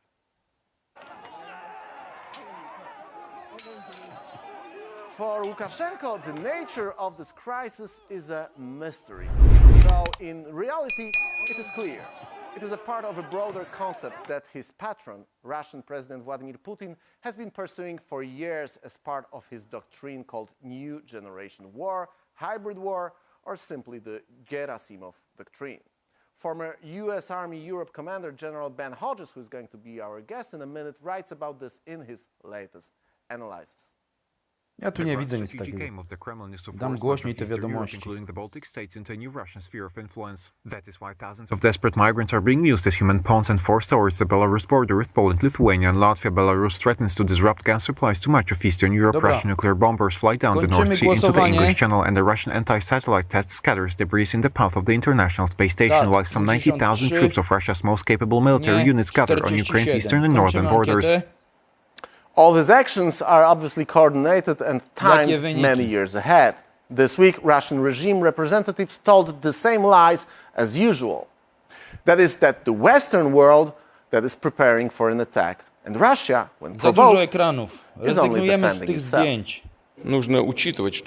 Western partners are exacerbating the situation by supplying Kyiv with deadly modern weapons and conducting provocative military maneuvers in the Black Sea. We will not back down from the blatant provocations we see every day from NATO members. For EU officials, the problem is the action of Polish services. Instead of focusing on the minor Lukashenko and Russia's Belarus colony, the EU should be directing its ire towards Moscow.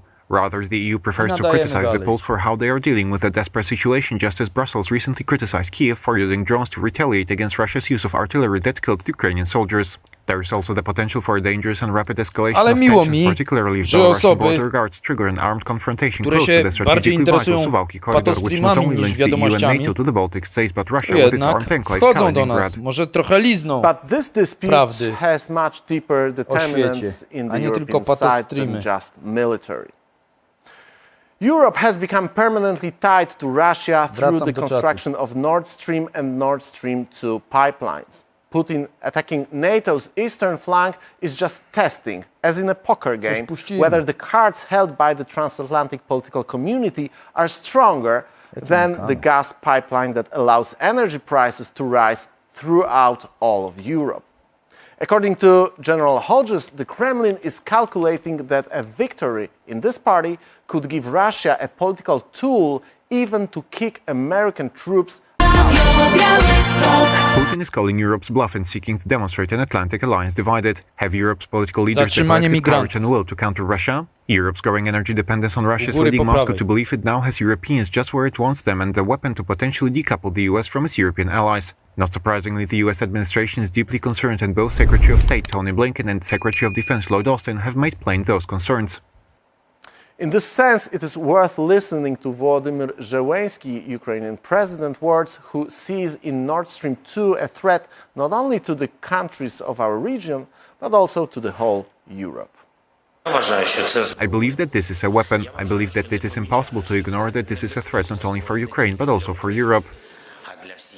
According to the former commander-in-chief of US Army Europe, this situation requires a will to act not only on the part of the US, but first and foremost on the part of European NATO countries. This requires the implementation of a counter-strategy in response to the Russian philosophy of waging a new generation of war. In short, the Kremlin needs to be made to understand it will pay a heavy price if it continues with such aggression. Right now, that means facing down Russia politically, economically, and militarily. Over the medium term, such deterrence will require effective counter-messaging, information operations, offensive cyber operations, a new allied balance between military power projection and people information protection, resiliency, robustness, and redundancy in defense, and an EU-NATO strategic partnership that can generate a range of incentives and constraints on Russian policy. The strategic goal of this gambit from Russia's perspective is to regain political influence in the territories once held by the Soviet Union and the Warsaw Pact. The goal is to rebuild what Ronald Reagan called the empire of evil, and Winston Churchill called the world behind the Iron Curtain. It is almost half of Europe separated from the free world by the state terror of communist tyranny, which today wants to be reborn. The way to rebuild Soviet Union 2.0 is money and political leverage provided by Russia's gas dependence on Europe. The countries of Europe must understand this. Germany must get out of the way of active cooperation with Putin's regime, stop financing his aggression and his wars. In an interview with Bild a few days ago, Polish Prime Minister Mateusz Morawiecki spoke about this. We are defending the EU border here in Poland, and speaking of the bigger picture, let's work together for peace and not give Vladimir Putin extra money through energy payments so he can continue to upgrade. The alternative, according to Hodges, is dire. I lecimy. If not, then what is happening today will just be the beginning of repeated Moscow-generated confrontations that will demand of European leaders both the political will and the means to deter Russia, something that for too long they have been reluctant to do. President Putin needs to understand that power like gas can flow two ways. Nord Stream 2, scrap it. And what if this does not happen? It may turn out that Germany, once again in history, together with Russia, will become co-responsible for the enslavement and tragedies of millions of people. Of course, the countries of Central Europe will not be able to allow that to happen.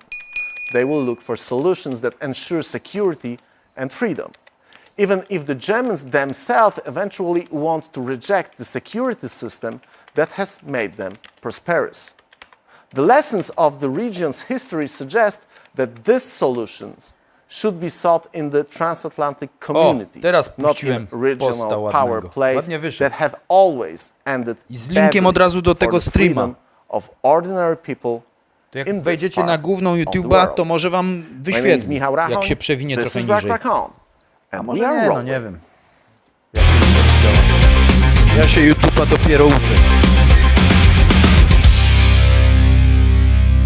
And our first guest tonight is a retired United States Army officer who served as Commanding General, United States Army Europe. He is currently the Pershing Chair in Strategic 112 łapek w górę. Bardzo dziękuję wszystkim widzom, Welcome to którzy zostawili łapkę. W sumie dzisiaj dostaliśmy ponad 400 łapek. Po tym wcześniejszym streamem, który przerwało i musieliśmy jeszcze raz się odpalić, to było 300. I tu 100 to razem 400 łapek dzisiaj. There was a Suwałki corridor over there, TVP and Info those w were telewizji. also the migration routes from the Middle East to the Europe. And it was a very puzzling for a journalist who was asking a very simple question. What do the migration... Ja już zapomniałem, to wezmę tu. TVP Info.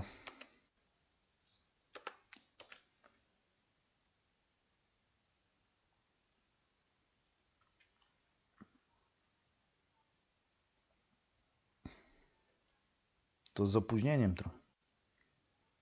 Tutaj w rozmowie pojawił, no to w takim razie przypomnijmy sobie tę jakże zacną postać.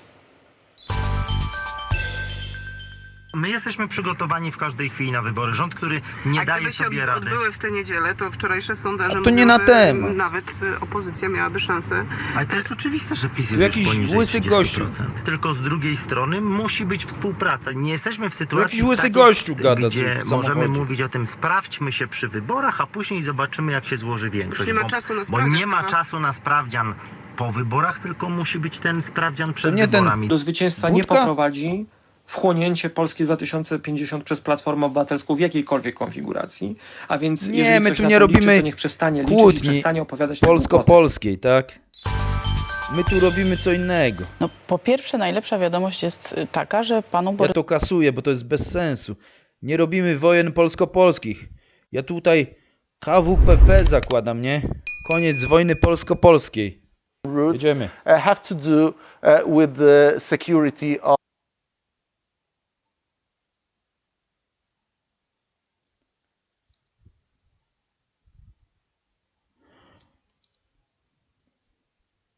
No, po pierwsze, nie, no nie mogę powiedzieć, taka, gdzie pracowałem. Ja to kasuję, bo to jest bez sensu.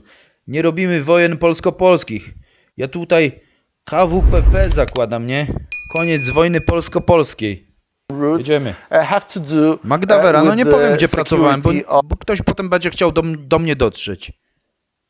Widzicie, jakie rzeczy gadam na Putina, na Łukaszenkę. Ja wiem, no jeszcze jestem... Pikuś, po pierwsze, nie, no nie mogę powiedzieć, taka, ale jak ja będę miał, to kasuję, bo to jest bez sensu. Nie robimy wojen polsko-polskich. 5000 osób na czacie w przyszłości, to KWPP zakładam, nie? Koniec wojny polsko-polskiej. Gdzie pracowałem? Jedziemy. RODO, Magda Vera, no nie powiem, gdzie pracowałem, bo ktoś potem będzie chciał do mnie... Czekajcie, coś tu się zacięło. Bo to przez te wojny polsko-polskie na tym TVP Info. Ja nie robię tego. Co to światło tak ciemnie świeci? Prądu brakuje, czy co? Lockdown energetyczny się zaczyna, czy co? Czy ja coś z oczami mam? Tu lecimy z tym. This is the way it looks like if we consider, for example, creation of Nord Stream 2 that you mentioned in your analysis as well. Could you walk our viewers through the meaning of the Gerasimov doctrine, the new model of warfare that is created and designed by the Kremlin strategists? Okay, so the name Gerasimov doctrine is something that the West Puszczam tylko te stacje, które nas nie banują. Himself didn't name it that, but it's an attempt by the West to understand how Russia uses all the tools from disinformation Zebol, wiesz, to że ja gas też jestem z to Warszawy? the threat of No nuclear teraz już strike wiem, jak and się everything in pochwaliłaś. between to put pressure on its neighbors, to put pressure on the European Union, to put pressure on NATO. So the bottom line is that it's tak, Bogusław pójdzie. Wczoraj miał pójść, a siedział do 1:00 w nocy. It's they use everything in different combinations to achieve the effect that they want to achieve. So some people call this hybrid warfare, some people call this gray zone warfare. The point is, it's a mix of Fajnie, że oglądacie te w telewizji. Ja to też czasami oglądałem, ale to nie jest temat na ten kanał, tak? Bo tu nie są... Tam są bardziej o polityce, takich, o kłótniach polsko-polskich, o. Ja chcę tego uniknąć tu. And you know, what's happening now is a continuation of what started back in April. A to Patryk The reason it's so effective is because many people in the West are not able to look at the Kremlin and see this continuous escalation, that we try to separate these things from happening instead of looking at them as part of one entire effort. General, we are making a silent assumption here which might not be clear for viewers outside this region. We are talking about the Belarus-Polish border, yet we are discussing the Kremlin strategy. Why? Why Belarus is considered the same in terms ja of tu polityki nie będę puszczał, bo to in terms of nie chcę military tu strength kłótni i when tak we talk dalej. about Russia and Belarus? Why do we consider those two KWPP, entities jak the to same? mówię. Well, I do because Belarus now at this point cannot do anything without Kremlin support or enablement. That it's the Lukashenko regime is not recognized by Jak będziecie chcieli, to znowu zrobimy głosowanie. Czy jeszcze coś usunąć? Ale jak będziecie tak usuwać, to nie będzie niczego. No. Na końcu mnie usuniecie i nawet prezesa kierownika nie będzie. Zebol, chroń twoją prywatność. Wiem. Jeśli taki tak samo, że twarz pokazuje, to już ułatwia im, tak? President Putin, he's able to use the situation in Belarus for his own means. When Chancellor Merkel of Germany reached out to President Putin a couple of weeks ago, asking him to tell no ale chciałem, żeby było mnie widać, tak? Zresztą ten kanał nie zaczynałem od tematów takich jak tu, od innych. W ogóle nie wiedziałem, że to tak się skończy. To trochę wina widzów, bo jak zrobiłem pierwszego streama, trzeba było nie wchodzić i bym tego nie robił, no, bo bym raz zobaczył, że nie warto i bym dalej sobie grał w gierki, tak? Understand what are the goals of Alexander Łukaszenka in this process. He wants to be credible in terms of nie to, że się obrażam, że ktoś się pytał o moje dane wrażliwe, ale może ktoś nieświadomie po prostu się pyta. But you mentioned the Russian Federation goals. Nie usuwać mody, okej? In your latest text, you are talking about re-establishing the sphere of influence Ewa of Leipold, today, gdzie się urodziłeś? Ja w Śródmieściu what is the meaning of this już crisis domów in tam this nie ma. Russian strategy of trying to regain this control over former Soviet Union region? Well, Nie, no ja dokładnie nie mogę podać tych danych, Bo to pewnie Ewa Leipold nie wiesz, co ja tu mówiłem. Ale ja mówiłem, że Łukaszenko to powinien skończyć jak Czałczesku. Putin to samo, ale raczej Putina to nie czeka w najbliższym czasie. Także nie chcę. Nie chcę. The Kremlin sees Belarus, Ukraine as part of their not just a sphere of influence. Pogadamy więcej, jak już Łukaszenki nie będzie i Putler będzie kaput. Putlera też nie będzie, to witam ziom, witam Piotr Krzycki. But I am saying that all the pieces are in place. Ciekawe, kto wejdzie dzięki mojemu postowi. They are ready to use force in order to accomplish what it is they're trying to accomplish. Już wchodzą jacyś nowi widzowie, że za dużo ekranów. Już jeden usunąłem ze zdjęciami. Potem usuniemy, nie wiem, to na dole po prawej, potem usuniemy TVP Białystok, potem ten World. Potem mnie usuniecie i co będzie? Nic nie będzie. Czarne będzie i tylko paski będą śmigać. No tylko wtedy na więcej języków będę mógł przetłumaczyć, ale kto to będzie oglądał? Nikt. Of a poker game in a way. You say that Vladimir Putin is calling Europe's bluff. Nie będzie niczego, przecież to jest nic, chaos i info z TV, ale komentujemy sobie to, co widzimy, tak? To jest tylko według prawa cytatu materiały i komentujemy, rozmawiamy na te tematy, tak? Zresztą jak ci się nie podoba, to nikt cię tu nie trzyma na siłę, no. Ale ostrzegam, posiedź jeszcze trochę, to też się uzależnisz, jak inni widzowie. Potem siedzą do pierwszej, drugiej w nocy. I niewyspani do pracy idą. Spoko w Maroko, no. Chyba kociara jesteś, Ewa. To tak jak ja. Kociarz. To the west as a failed state. W sensie w domu, nie? He knows already that Belarus is generalnie bardzo lubię the west as a failed state. And so I think he is doing the calculation that if he decided to use tak mam zostawić. Ewa Boch napisała. Over Belarus or to say dzięki Ewa. take control of more of Ukraine, not all of it, but he doesn't need to. That the West is unlikely to Saluto Andra Locane. That could result in them losing access to Russian gas during the winter. And of course we know that gas storage facilities nie piszemy tego słowa migr. Like they would normally be. Algorytmy nas potem wykluczą. So you can't sort of gut it out. O, a to nowy pasek był. Widzowie przypomnieli sobie o subskrybowaniu i o łapka w górę.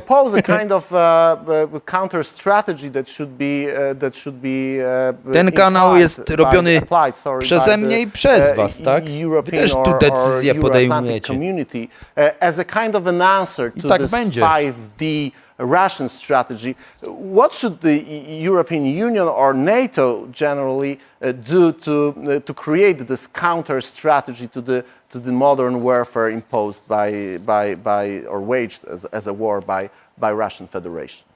Well, first of all, my president should be reaching out to all of our European allies and partners in making sure that we have a common understanding of the threat. And a common mój kot też czasami jest kotka. Jest na wizji, ale teraz pod sufitem. Śpi pod sufitem teraz. Wdrapała się. Na 2 metrach śpi. But not at the price of our values and respecting human rights. Never war again. Brawo Polska. Hello Trevor. Witamy. Will be based on. So dziękuję wszystkim widzom, którzy są tu z nami. And the understanding of all of our European allies with the United States. This is job number one. Number two, making it very clear to the Kremlin what is not acceptable. And I think that means dalej nas atakują. For Ukrainian sovereignty. Dalej nas President Biden said in his first phone call with President Putin. Ale teraz się słyszałem, szykują na Ukrainę bardzo mocno. Także naprawdę mam nadzieję, że NATO da jakąś pomoc, chociażby w postaci broni Ukrainie, bo słabo to widzę. No. Mam nadzieję, że Polsza z jej czas ja wam wydam, ale co nam wydasz? Czy ja to przetłumaczę, może ja źle przetłumaczyłem. Berlin is the key for me here. Berlin is the only capital I think that can really influence Kremlin behavior. So the United States should be working very closely with our German allies.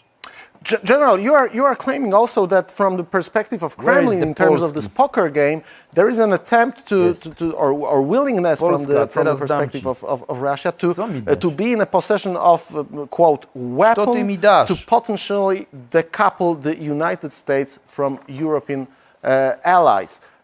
It looks like a long-term goal of the Russian security policy to make United States and Europe separate entities.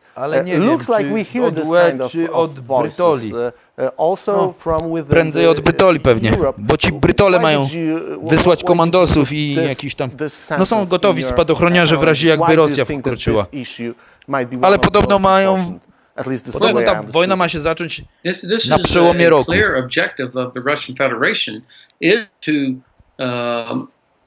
Cześć Agnieszka, Mirek, witamy. Piękne serduszka dostałem od ciebie. O, czterolistna koliczynka.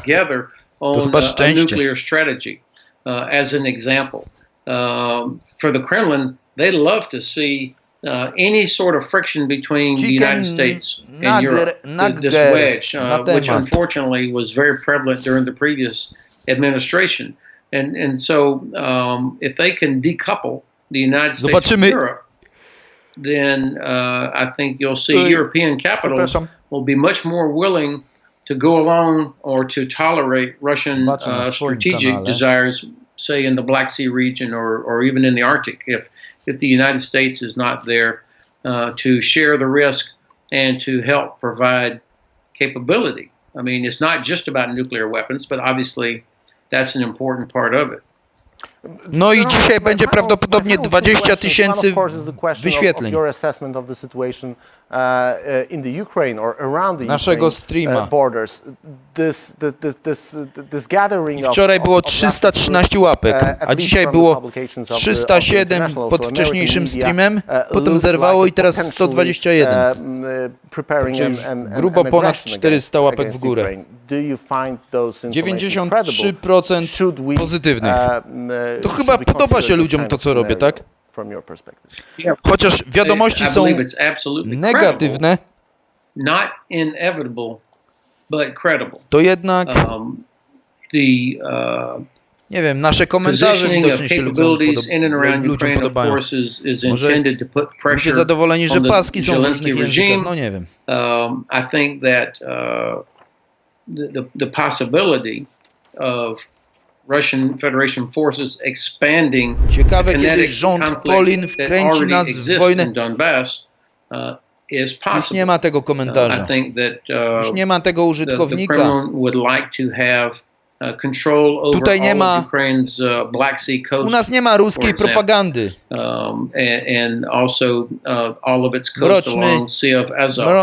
Mroczny nie wiem co. MO do nas napisał, mroczny obywatel. Już cię nie ma, kolego. Zakładaj nowy kanał, wpadaj znowu i znowu cię zbanujemy. Tu nie ma miejsca na ruską propagandę. Part of this is preemptive, I think, but also part of this is, I believe, 300 lajków to prawie tyle, ile prób nielegalnego przejścia dziennie. W sensie dzisiaj to już mamy 400, bo mamy 300 pod poprzednim streamem. Potem była awaria. O 6 o 18 drugi był stream odpalony. I w sumie jest ponad 400. Tylko Coś sugerujesz, że to ci migranci dają łapki w górę? Nie no, żartuję, wiem, że wy.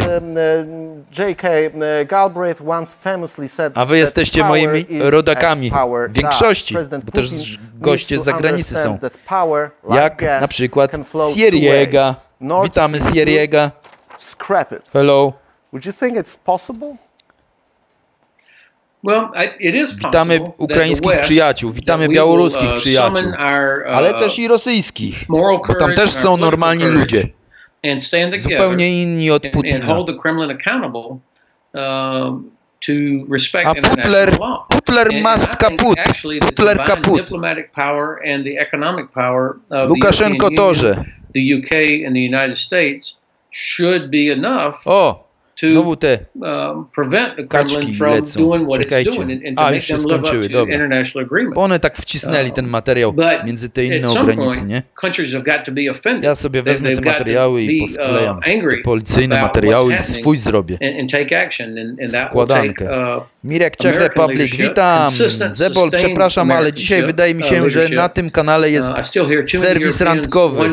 No może. A ty samotny chłopak jesteś, czy masz drugą połówkę? Bo jak nie masz, to może coś ze swatami będzie czesko-polskie małżeństwo. Na pewno się jakaś dziewczyna znajdzie sympatyczna. Polki generalnie są sympatyczne.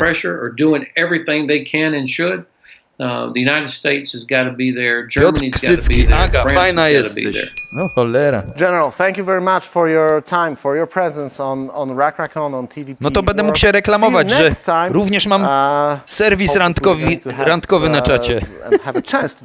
Kasia, Becia, witamy wszystkich serdecznie na czacie u Zebola, witamy.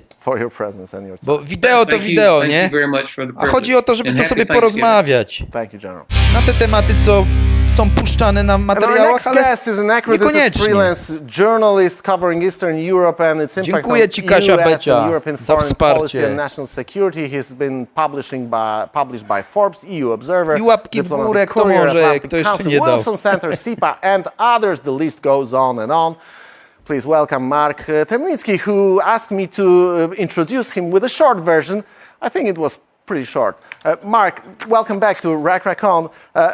We are having again a discussion in a very fragile moment in the history of the region of Central Europe. What is your assessment of the situation on the eastern flank of NATO and around the Ukraine borders? Because we've heard some real concerns from the perspective of the Ukrainian intelligence services. We've been reading some papers and some articles in American newspapers actually concerned also or reporting the concerns of the US intelligence about the situation around the Ukraine borders. What's your take on zawsze ktoś wchodzi, ktoś odchodzi. It's very dangerous, as we know the Russian Federation conducted exercises earlier this spring, and they were able to amass 100,000 troops in a matter of 3 weeks. Now, when the West said that they wanted to send ships to the Black Sea, to tak jak moja. Pozdrów swoją żonę ode mnie, a jak chcesz, to ja swoją od ciebie pozdrowię. To Ukraine and Eastern Europe compared to, you know, Polska the United States zdrowie, or United dokładnie. Kingdom, etc.